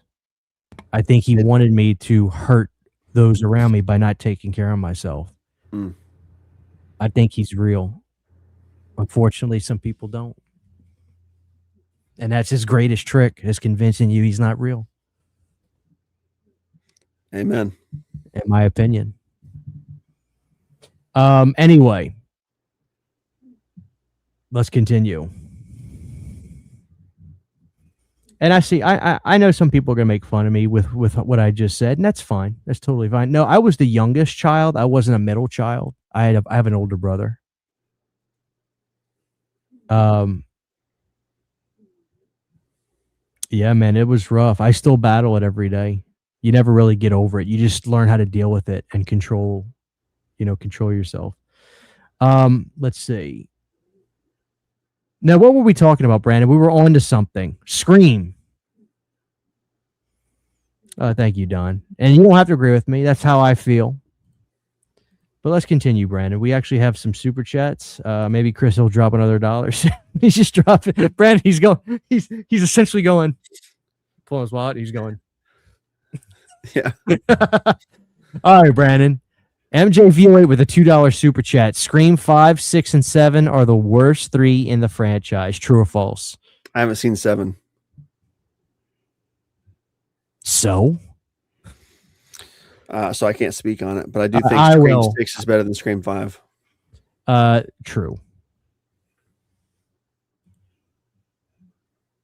All right, we don't have. All right, fine, guys. We don't have to talk about Scream. We can move on. There, I think they're over it, Brandon. I think everybody's over it, which is a good thing because I have gone through. When I see these movies, like when they come out, I'm ready to watch them. But as soon as they're done, I'm over it. I think if I were to go and watch Scream 1, 2, 3, 4, 5, 6, and 7 now, like on a marathon, I almost 99% guarantee I would finish Scream 2 and be like, you know what? I'm completely satisfied. I don't need to watch anything else. I think Scream 1 and 2 are fucking classic. And you don't need it. Like, I like Scream 3 a lot and 4. I like Scream 3 a lot. But I think it's Scream 1 grown and on me. 2, it's like a package. Like, I'm good. Scream 3 has really grown on me. I actually really like Scream 3. Like the Everybody likes mama. The If mama. people don't like it, they're lying. Well, dude, Brandon, I think I figured out Scream 3. It's finally, it revels in, okay, there is really no Scream 3. We don't need this movie. It's not supposed to me, Scream 3 is like Gremlins 2. Like, you know what I'm saying? It's like, okay, we're going to go over the top. We're going to be super meta to a point of no return. We're going to have a bajillion cameos in it. We're going to be very self-aware. And we're going to have a good time. That's the way I look at Scream 3. I agreed. Dude, I got to bring this up. I know we're done talking about music, but I see a comment from F-Base, Zeppelin 4. It is the only Zeppelin album I care about. Zeppelin is trash. Zeppelin is not trash. But Led Zeppelin 4 is fantastic. I'll agree, Jeff Bass. And a lot of people don't know it's not actually called 4. It's a self-titled album, but people call it 4 because it was like the fourth. You know what I mean? But like, Zeppelin is trash, and Jimmy Page is a you know what. I hate Jimmy Page. Really? He's disgusting. Look it up. I hate to ruin your. I don't want to look it up. I don't know anything about him. Yeah, look it up. I just know the music. Jimmy Page is a you know what. Is he? Just like Elvis Presley was. Elvis Presley, yeah. It's really depressing. Yeah, so fuck Led Zeppelin. Never was a fan. Jimmy Page. Yeah. I mean, you can still like the music. Jimmy Page. Yes, but I don't like the music. Like, I will take Fleetwood Mac, their classic records. Oh God. Every day of the week over Led Zeppelin. Every day of the week. Because let me tell you something, Brandon. People in the chat are going to come in here and try to say, oh, Christian, Jimmy Page is the greatest rock. No, let me tell you something. Fucking, what's the guitar player's name for Fleetwood? He went solo in the late 70s. Jim something? No, he has a woman name. Holiday Road. Louis. Lindsey Buckingham. Lindsey Buckingham can play. Lindsey Buckingham is one of the greatest guitar players of all time. It's not even close. Lindsey Buckingham can play rhythm and lead on guitar at the same time. He uses his thumb around the neck to do all his low notes while he does all the. Lindsey Buckingham is one of the greatest guitar players ever. You're right. I'm looking at this now. He says that he is alleged to have been that. Yeah. That's unfortunate. And that just the icing on the cake. They're also scummy, dude. Like it's. Have you seen the songs that they ripped off? No.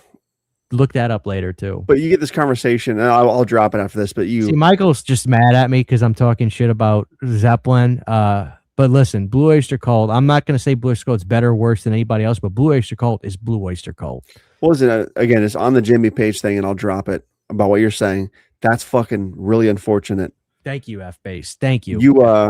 And you look at fucking shit like Ted Nugent and Anthony Kiedis of Red Hot Chili Peppers. It's like, can we have one fucking normal scumbag? Yeah. You want to know who he is? Yeah. You want to know who that is? Marilyn Manson. Alice Cooper. Oh, the greatest. What do you mean? Come on. I thought you were going to give me like a twist answer or something. You're just giving me the same old. Same old. What are you talking about? I'm talking about what I just said. Oh my God. Ghostface says, what did Elvis do? Look it up. You know. Anyway, where are we going? Where do we go from here, Brennan? Theater kid who golfs. Theater kid who golfs. Akeem, what's up, man? We're just talking about how Jimmy Page is sick. Google him. And Anthony Kiedis and Elvis and Ted Nugent. And Elvis and Ted Nugent. They've all done questionable things in the music industry. And they write about it. And but here's the thing, Brent, I don't want to lose the audience tonight, but I kind of think they kind of like it when we get deep into this. Isn't it interesting how all these guys that are alleged about this are doing just fine, but the person that was alleged more than anyone on planet Earth, Michael James Jackson. Actually, no, that's the producer of Kiss. Michael Jackson is dead. So let's move on anyway. Yeah, Steven Tyler too. Let's move on now. That one hurts too. What's the Purge election year? I haven't seen it.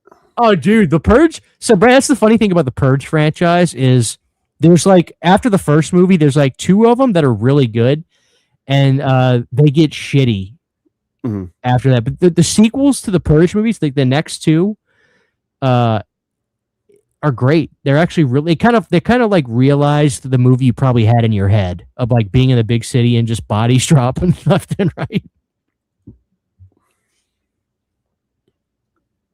I hate to be that guy, but that's completely false. As a matter of fact, Alice has talked about on every documentary, somebody threw a dead chicken on stage, and this was in the 70s. The papers got a hold of it, and Shep Gordon, his manager, said, "Did you kill a chicken last night on stage?" And Alice says, "No, a dead chicken got thrown on stage." And he goes, "Do not say anything to the press. Do not. You're getting so much press right now. You are over in Europe. You're the biggest act in the world in Europe right now. Don't say anything." So I hate to be that guy, Grimgore, but hell yeah. Is that the howling? Yeah, it is. All right, guys, let's have some fun. Sorry, listen, but this is a real show. You know, we get down and dirty on here. The Leo, who was it? Has Christian or Brandon commented on the Leo Carlson offer sheet? What is that? I don't know. I'll look this up real quick. I gotta do my research. I don't stay in the loop enough, I guess. That's another thing, Brandon. Have you seen that picture of Jerry Seinfeld? Like he started dating this broad that was 17 when he was 38 years old. Like what the fuck? Yeah, what a fucking scumbag. He's just Listen to this. Oh, let's look. Leo Carlson received an offer sheet from the Philadelphia Flyers on Friday. The contract is for 5 years and worth $90 million. Good for him. Rest in peace, Oliver Tree. What a great human. My kids and I watch his videos all the time. Loved him since 2021. His death crushed me. Fucking crushed. To the new record again. Life goes on and on and on. That's a great song. I hate that that's the one he's known for. Yeah, that one stings. I'm still hoping it's a big prank somehow, but I don't think it is. Dude, like, what was going on? You remember sometime early this year, there was like all these fucking plane crashes and shit happening? Or was it actually more than usual, or just they were reporting on it because it was topical? I don't know. You know what I'm saying? No That's idea. the thing that I always wonder about.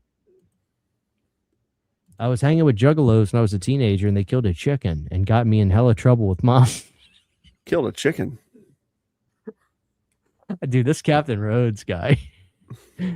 This is in Idaho. He said he's from Idaho too. So he's like, we don't have anything to do in Idaho. Dude, when I went to, we went to the gathering in 2011, and they are fucking crazy. They didn't kill any chickens when we were there, but there was wild fucking shit going on those properties. Apparently he was asked to be a part of the Illuminati. Oh, dude, thanks for I was showing people my my Planet CHH logo. Everybody loved it.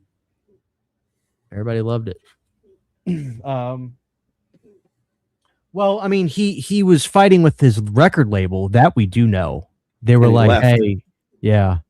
The problem is though, like I promise you've heard his songs. They were everywhere. You've at least heard his video coming out where he's like, Atlantic's not releasing the record.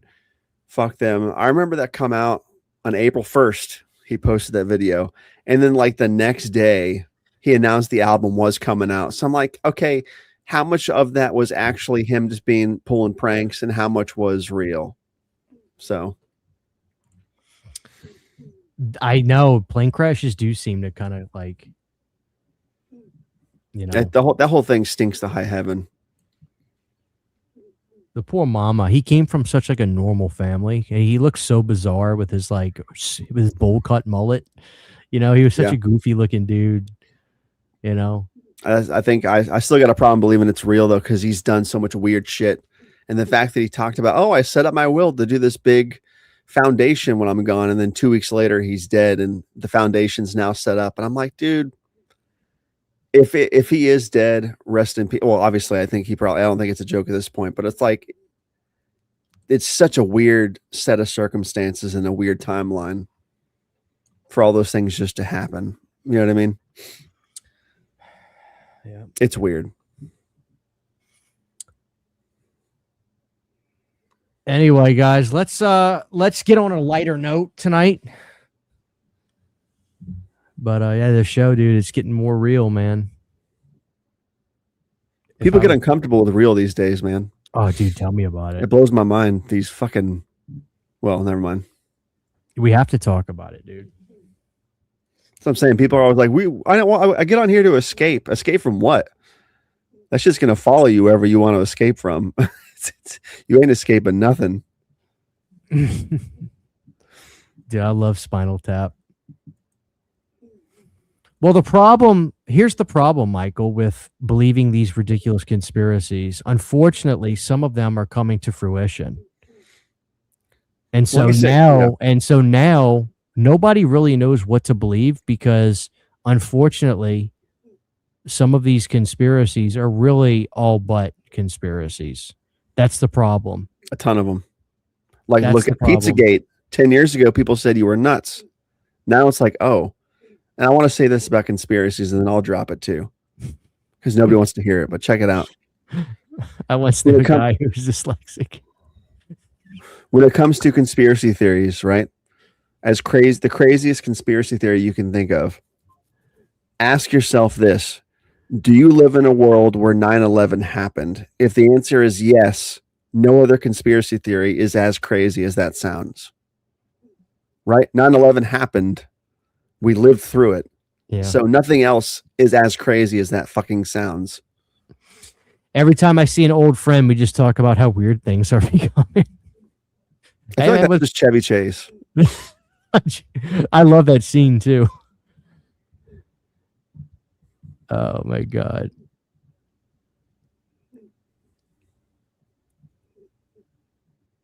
I've run out of conspiracy theories. All mine have come true. Fucking A, dude. Every single one. Oh man. I'm not going to get into this tonight, but no, I think Bush was a puppet. That's all I'll say. I'm not going to get into it. Let's not, Brandon. I'm getting canceled tonight. I think he was a puppet. All right, let's talk about all right, take it easy, Mark Balboa. Have a good night. Mr. Rogers. Yeah. Let's talk about have we talked about Return of the Living Dead at all tonight? No, not once. I saw a comment like 30 minutes ago saying, are we going to talk about Return of the Living Dead? And then we just ignored it. Well, the thing is, it's like I like celebrating when we have holidays for these movies, but like, is there anything about Return of the Living Dead that we haven't ever talked about that we could absolutely talk about with the movie?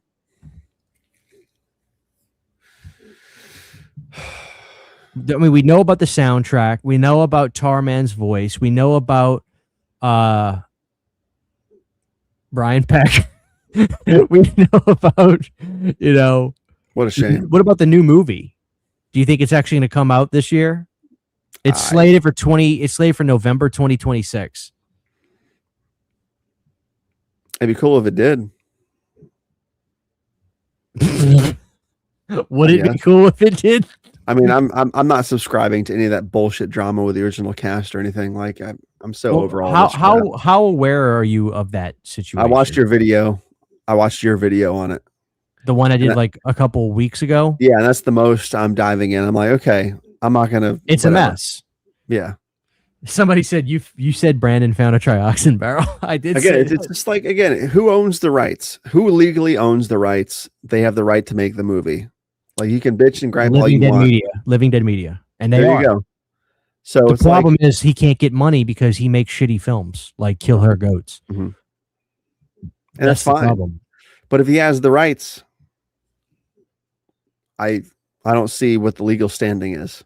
The legal standing is it's not so much that as he was selling T-shirts on returnlivingdead.com with pictures of Beverly and Miguel Nunez at a certain point and wasn't paying them for that. Their likeness was being used on T-shirts and stuff. So he's going to owe them a few bucks and there's going to be a cease and desist order, but like, that's not going to stop the movie from happening. No, it's not going I to feel stop like they're the trying to movie. stop it from happening or something. I'm like, dude, They can't stop that from happening. And then they're going to make this freaking fan film with a criminal. it is a With a fan criminal. film. With a criminal. They're making a fan film with a criminal that has. You remember when we first talked about? We did a video together where we talked about the guy doing the makeup for Tarman in the new movie that worked. What's his name? I forget his name, but he's on Salem's Lot. Yeah, the guy that did the makeup, Tony Gardner. Oh, okay, gotcha. Yeah. Tony Gardner's doing it, and then we talked about Trash's Revenge. I was getting messages from that guy, the Dragon Studios guy doing Trash's Revenge, and he wasn't happy that I was saying that movie looks bad. Blah blah blah. Blah. He went to jail, that guy, and here's Beverly D'Angelo and Miguel Nunez and all them. They linking up with him to make this fan film. This guy can't even use. He can't use GoFundMe. He got kicked off of it. So he created his own support platform called Cinebacker. Mm-hmm. Would you donate to that? I think that Beverly and all them mean well, but I think they're already. I think They they're got, all. but the problem is they linked up with the worst person they could possibly. They're link getting up with. manipulated, and they don't realize it. I think. So it's just a fucking mess, and I really hope that they just. Linnea has walked away from it. Mm-hmm. She deleted any promotion of it off of her channel. She was like, "Yeah, fuck this, I'm out of here." Yeah. Just watched Blood and Black Lace and 1408 4Ks had a great night. Dude, 1408 is underrated. Like, that movie is good. Yeah. Who was in 1408? I forgot. John Cusack. John Cusack and That was a Samuel good L. movie. Yeah. Yeah, dude, that was a good movie. 2007. Dude, there are still horror films from the 2000s that I just rock with and always will. Oh, yeah. There's a lot. There's a lot more than people think.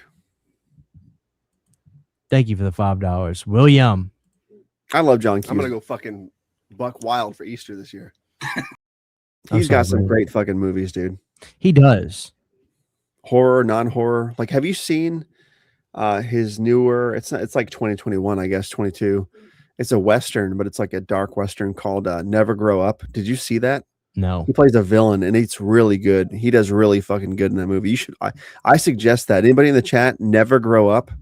I want to say it came out in 21 or 22. It's a fucking badass movie, dude. It's a really dark Western, really nihilistic, bleak, angry movie. It is not uplifting.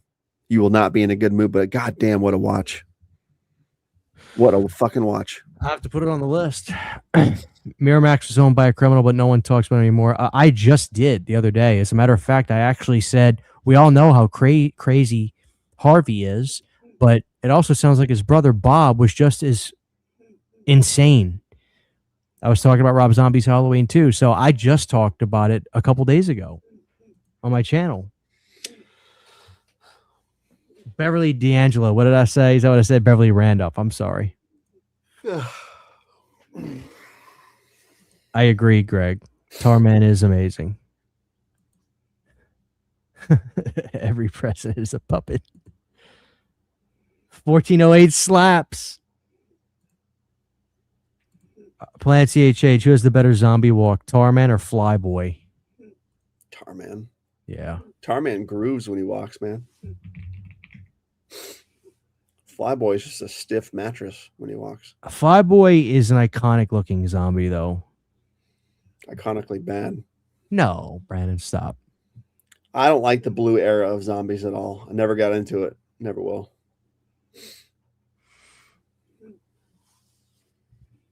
I heard Tomahawk from was a cool 2010. Tomahawk. You talking about Bone Tomahawk? Fucking dude, fantastic. Bone Tomahawk is a mean fucking movie. Great film. It is.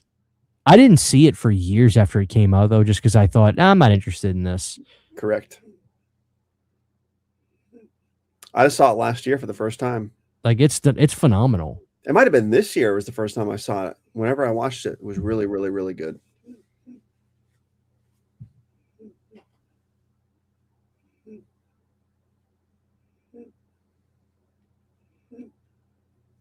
Yeah, The Burning was a Weinstein film. I remember that.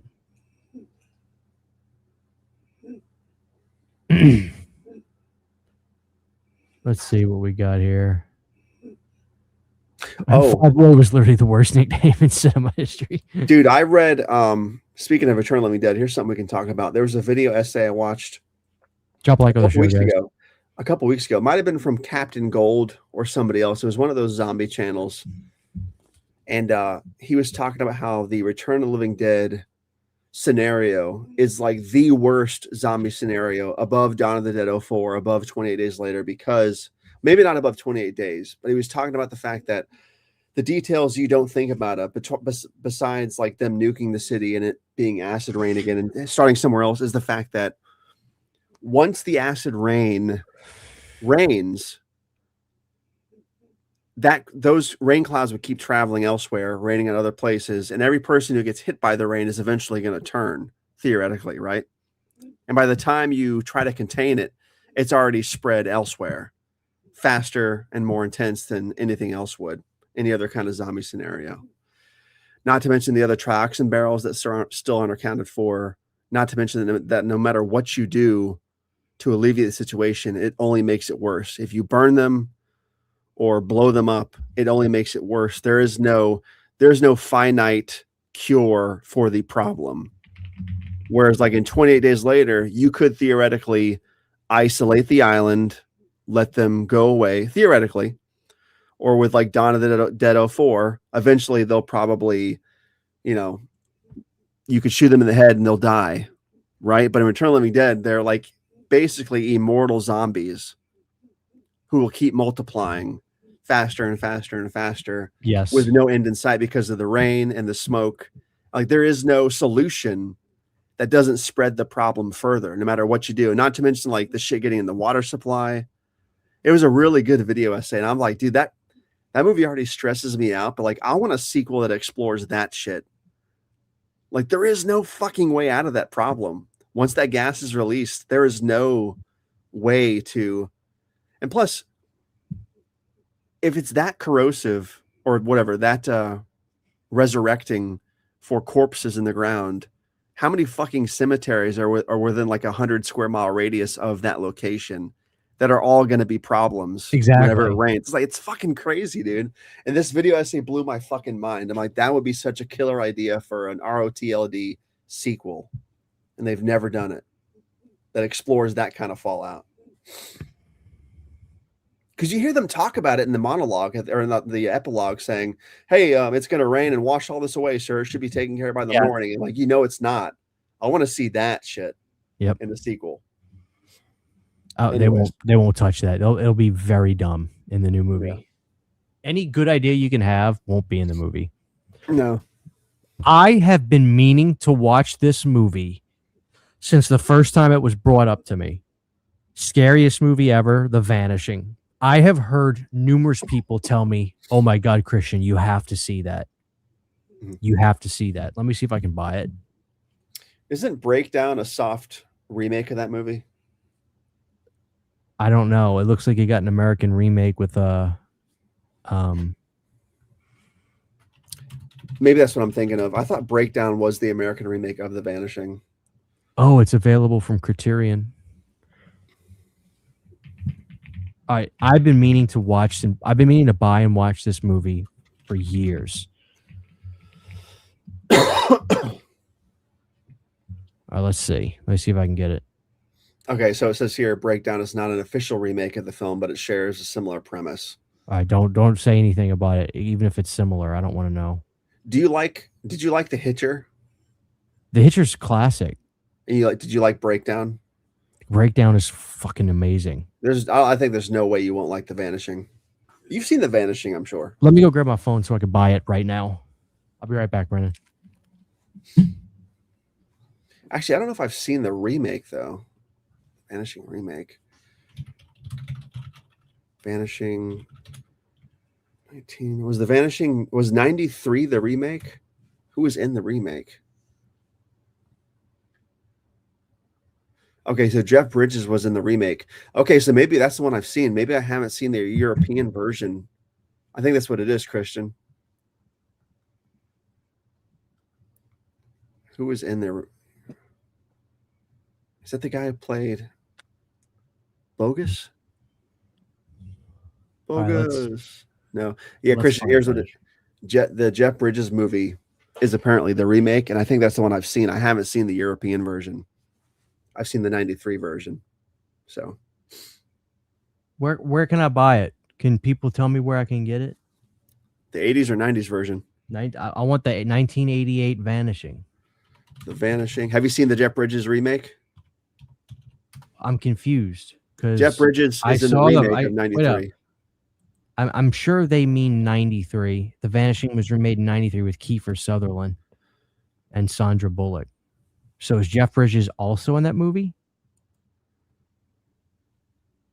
Somebody tell me where I can buy The Yes. Vanishing. It's not Jeff on Bridges. Amazon. Jeff Bridges, Kiefer Sutherland, and Nancy Travis and Sandra Bullock are in the 93 version. That's the one that I've seen. I'm not worried about that. Okay. So that one's available for I want the $45. I want the original. I can't find it on Amazon. It's not showing up. Let's check eBay. I'm getting pissed. Maybe it doesn't have a physical release. Barnes and Noble. I'll check Barnes and Nobles. I'm gonna have to go tell Sydney to order it because she has a Barnes and Nobles membership. Hey, it's on eBay, dude. Pre-owned DVD is $23. Buy it I don't now want a on DVD. I eBay. want a Blu-ray. I don't think it is on Blu-ray. I'm going to Barnes and Nobles. Oh, it does have Criterion. Yeah. It's on eBay right now, free or brand new for $45, free Damn delivery. it. It's gonna be pricey. The Vanishing. No, it's supposed to be available on $90. All right, guys, I'm literally gonna go show this to Sydney so she can order it for me because she has a Barnes and Nobles card. I'll be right back. Hold it down, Brandon. Do you guys remember that movie? I never saw it, but there was a trailer I saw. And when I first saw it, I was thinking it reminded me of Breakdown, but it was not Breakdown. It wasn't even the same kind of story, I don't think. But it was a guy driving a crazy car. I guess he was committing murders across. I don't know exactly what the plot was, but the trailer was nuts. Early 2000s, I think, maybe late 90s. And all I remember at the end of the trailer is a guy walking up to a tinted window, and the dude from inside the car smashes his own window with a crowbar and like pulls the dude into the car. And I don't think that was Black Dog. Black Dog with Swayze? No, it was not that. Black Dog with Swayze was like 96 or something, I think, right? Riding the Bullet. Highwaymen with Jim Caviezel. Let me see if that's it. Is it Highwaymen? Vanishing Point? I don't know. Do you guys know what I'm talking about? Highwaymen with Jim Caviezel. 2004. Oh, that is it. It is Highwaymen. That's the fucking dude. Yeah. All right, I passed along. Highwaymen is a 2004 action thriller film directed by Robert Harmon.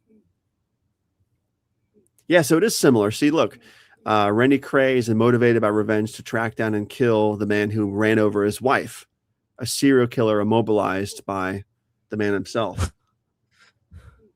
Yeah. I got to see this movie. So the Blu-ray is $20 on Barnes and Noble. So I sent it to Sydney and she's going to get it through her account. I'm excited. I've been wanting to watch it movie. Brandon, can I show you one of the best documentaries about a horror film I've ever seen? I just got the Blu-ray. I've seen it on Shudder, but I wanted the Blu-ray because it has a really cool special feature. Have you seen this? I have not. It is phenomenal. Mm. He talks about fighting with the studio tooth and nail. Like, where does the film open up of The Exorcist? It was it opens up in Iraq. Yeah. The studio were like, what are you doing? You're not opening the movie up with this. And he was like, fuck you. We are opening up with this scene in Iraq. This is the most crucial point of the whole movie. Mm-hmm. We gotta, like, he breaks down everything. This dude was nuts. Like, there's a scene in the movie where he fires a gun to get a genuine reaction. Like, that shit ain't happening on movie sets today. But that was the Wild West back then, dude. Freaking was a motherfucker. You know, this documentary was incredible. And so I got this because there's a 90-minute masterclass with William Friedkin from the Fantastic Film School of him just talking about movies. My slipcover is kind of damaged. Should I send it back? Or should I just rip the slip completely? Throw it out. But yeah, I love this, guys. Check this out. This is a great documentary. A great documentary. Sorcerer.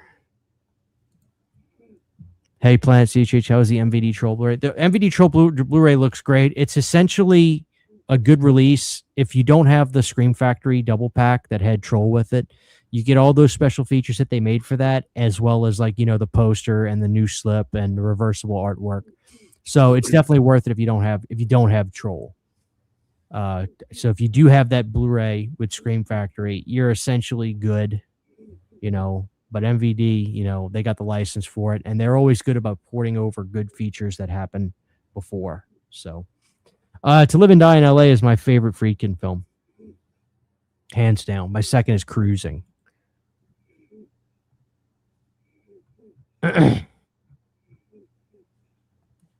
It's honestly like insane.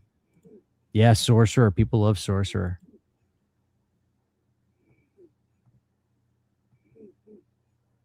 What?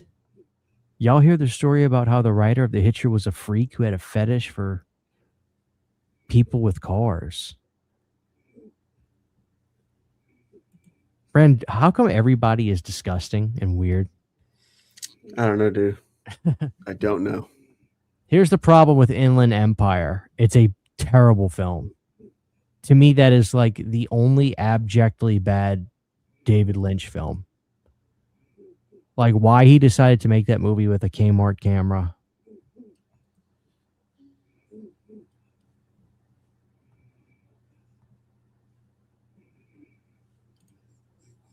I want to find the vinyl of that because I love Wang Chung. In the heat of the day, I don't want to turn away. The 5 bombs out and never. Body Parts is a great movie. Mm-hmm. That had Jeff Fahey in it. Yep. Is it Fahey or Fahey? I have no idea. How do you say it? Either or. The wrong way, I'm sure. Do you say Last Action Hero or Last Action Hero? Last Action Hero. That's how it comes out. That's how I put the inflection on hero. Last Action Hero. Not Last Action Hero. I never heard it said that way. Or Last Action Hero. Right. Do you say Best Buy or Best Buy? I'm gonna go to Best Buy. Best Buy. You put the inflection on best. I think so, yeah. Do you say McDonald's or McDonald's? McDonald's. I say McDonald's. I say McDowell's. All right, Brandon. Best. What are we? Let me ask you this. What are we hoping for this year from McDonald's with the Halloween buckets? Are we hoping for lids? Are we hoping for new designs, new colors, a totally different design pattern? Like, what are you hoping for from the McDonald's? I love the buckets. I hope. Did you like the cat bucket they did last year? I did. It's not as cool as the concept cat bucket they had back in the 90s, but it was still cool to finally get the cat. But I hope they take a year off from the buckets this year. I think they're sort of not running dry, but they're a little bit too. They're not different enough from the year before. I want them to go and try maybe the big plastic bags again this year or something. The retro ones too, like the Frankenstein. They only did the bags for like a year, didn't they? They should do something like that. I think the buckets, unless they're going to totally redesign them and make them old school, don't just do the same buckets again with another design on them. Like this. The thing is, they've been so successful. People are loving the buckets. And last year there was just too many. Like the red bucket was too many. The red bucket was cool, but like, it doesn't fit the Halloween theme. Nobody thinks of red really at Halloween, except for like. If it was like a old scratch devil thing, it would make sense. But it was just like a I don't know. Did you feel the same as this? Dude, Target kicked everybody's ass last year with their retro Halloween. Target has been consistently the best Halloween place for retail the last 5 years. Spirit has been consistently getting worse. I agree. They have a few things that I like, but overall, I'm spending less money each year. It's really bad. Like last year, we went to Spirit like twice.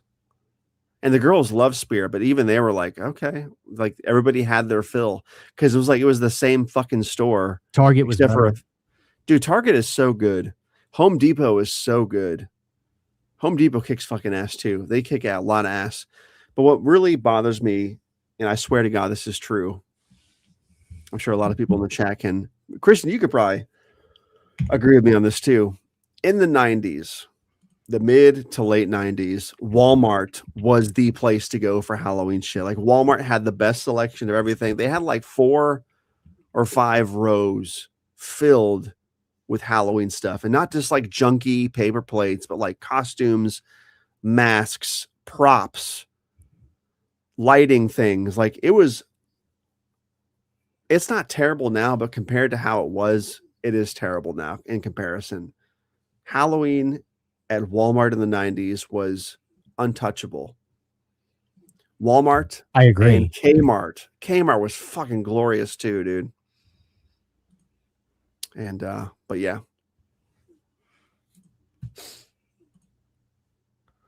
So this was some of the stuff we got from Target last year. Like, Brandon, we have, you see by her right hand those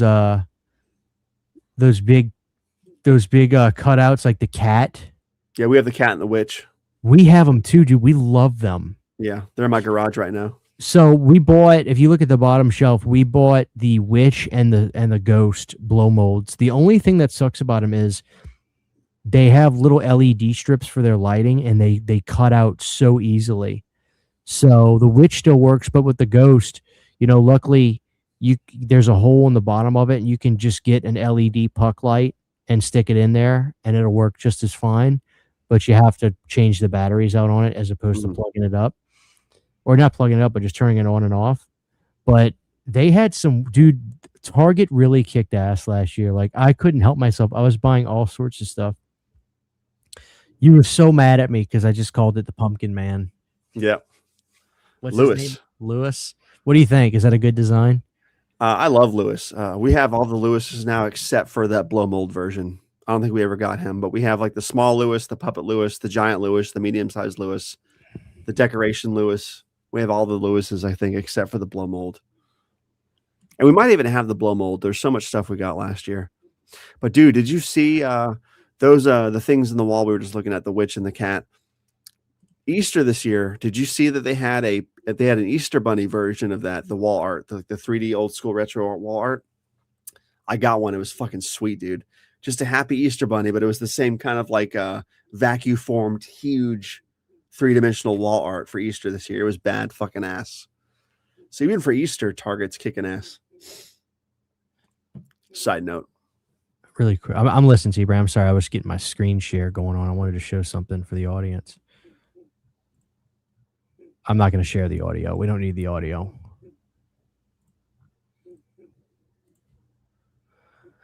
This is like kind of reliving Target's haul last year. Like, dude, they have like some of the small, like there are things I wish I would have grabbed last year that I didn't. Okay, see the cat. The cat is cool. Yeah. Brandon, we should look up like Kmart Halloween shelf aisle 2011 after this.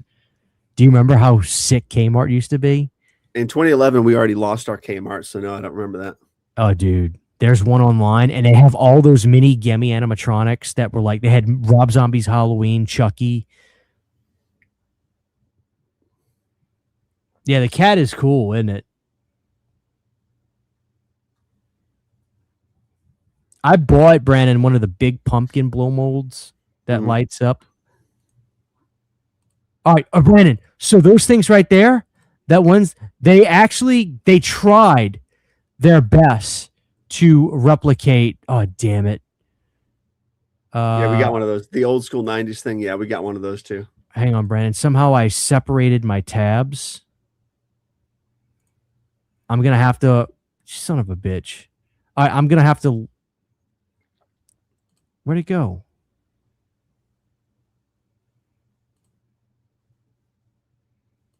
How did I do that? All right, hold on. Let me get rid of this. and I'll read. All right, let's do this, Brandon. I want to show people something. Brandon, this is going to be insane. All right, here we go. All right, here we go. Kmart Halloween section. We should do a video of just this.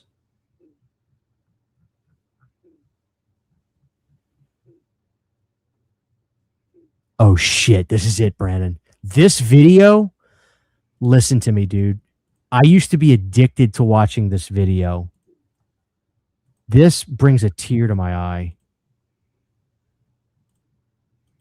All right, so this is a Halloween Kmart in 2011. Brandon, all these little Gemmy animatronics that they're going to show in this video are all worth a ton of money. I bet. A ton. Dude, look at this video camera footage, like quality. I love it so much. Mm.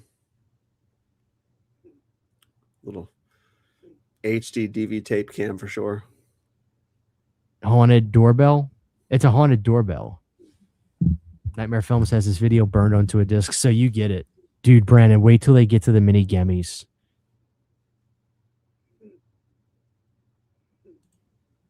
Oh, shit.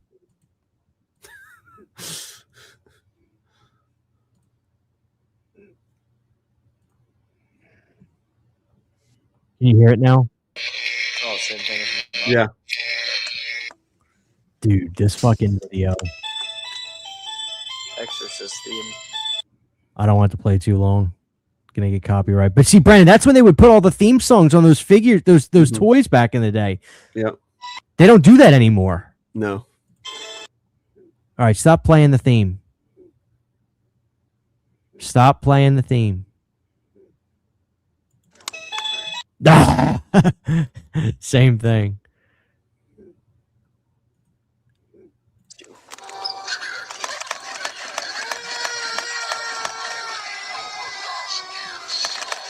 Dude, animated jailbreaking Wolfman.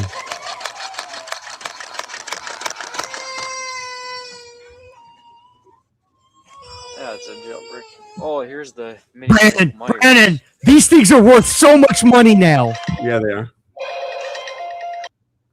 I'll mute it, but dude, the Halloween when that's right when Brandon Rob Zombie's Halloween was a fairly new movie right there. It was only a couple years old. That one is worth money. Oh yeah.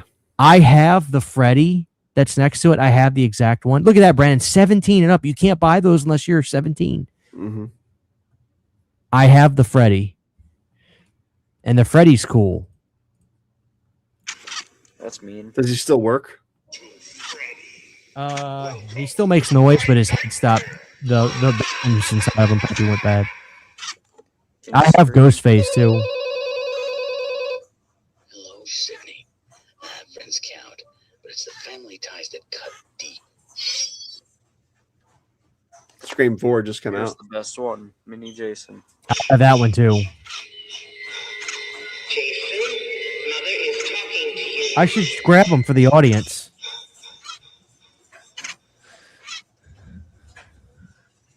Oh, a dancing skeleton. What's this do? Hey.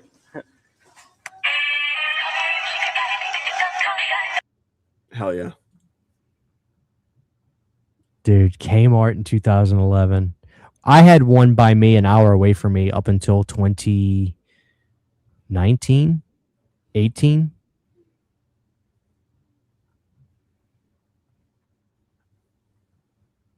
Dude, this video is incredible.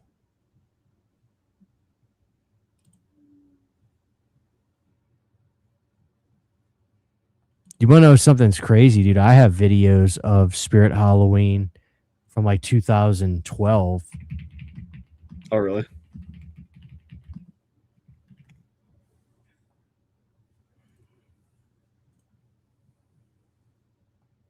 I don't know if it'll show it. God, that thumbnail is terrible. What was I thinking?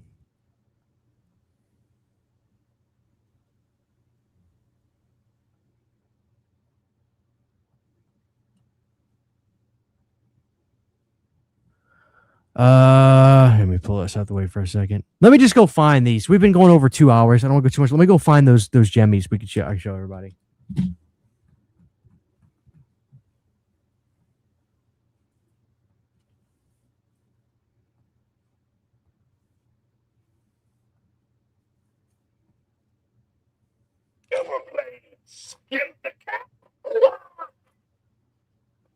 Look, he still works, dude.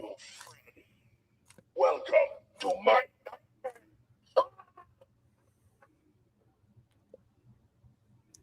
You should take the batteries out, make sure they're not corroded.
I think I have Jason boxed up, but you know, Freddy still works, but his hand actually came off the socket.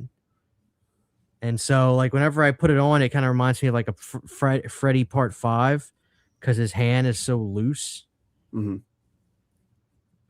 But we ordered it. The funny thing about this is me and Sydney used to watch that video on YouTube all the time, and we wanted to get it. So we waited for 2012 to roll around, Halloween 2012. We went to our Kmart. They did not have them at all.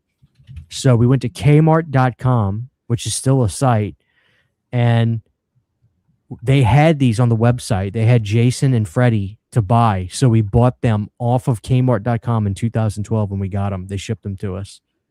Nice. And the head design, dude, honestly, like, this is like one of the better head designs for Freddy toys from that era. Like, they made some horrible face designs for Freddy. Mm-hmm. This one's actually not that bad. And it's khakis, bro. So, yeah, I like Freddy. He's going to get some. We're going to bring Freddy back to life. We're going to keep him. We're going to keep him right here. So, there we go. All right, Brandon. We have 193 people here with us. What do you have to say to wrap things up? Hell yeah. I think what I want to do is make sort of a weird announcement for the end of the show. Wait, do I know about this? I think so. We had a small little chat about this. It was regarding Planet Dirty and how we were, having a heart-to-heart and deciding that Planet Dirty has sort of run its course. So I think with all that said, we want to kind of go ahead and announce that on the next Planet Dirty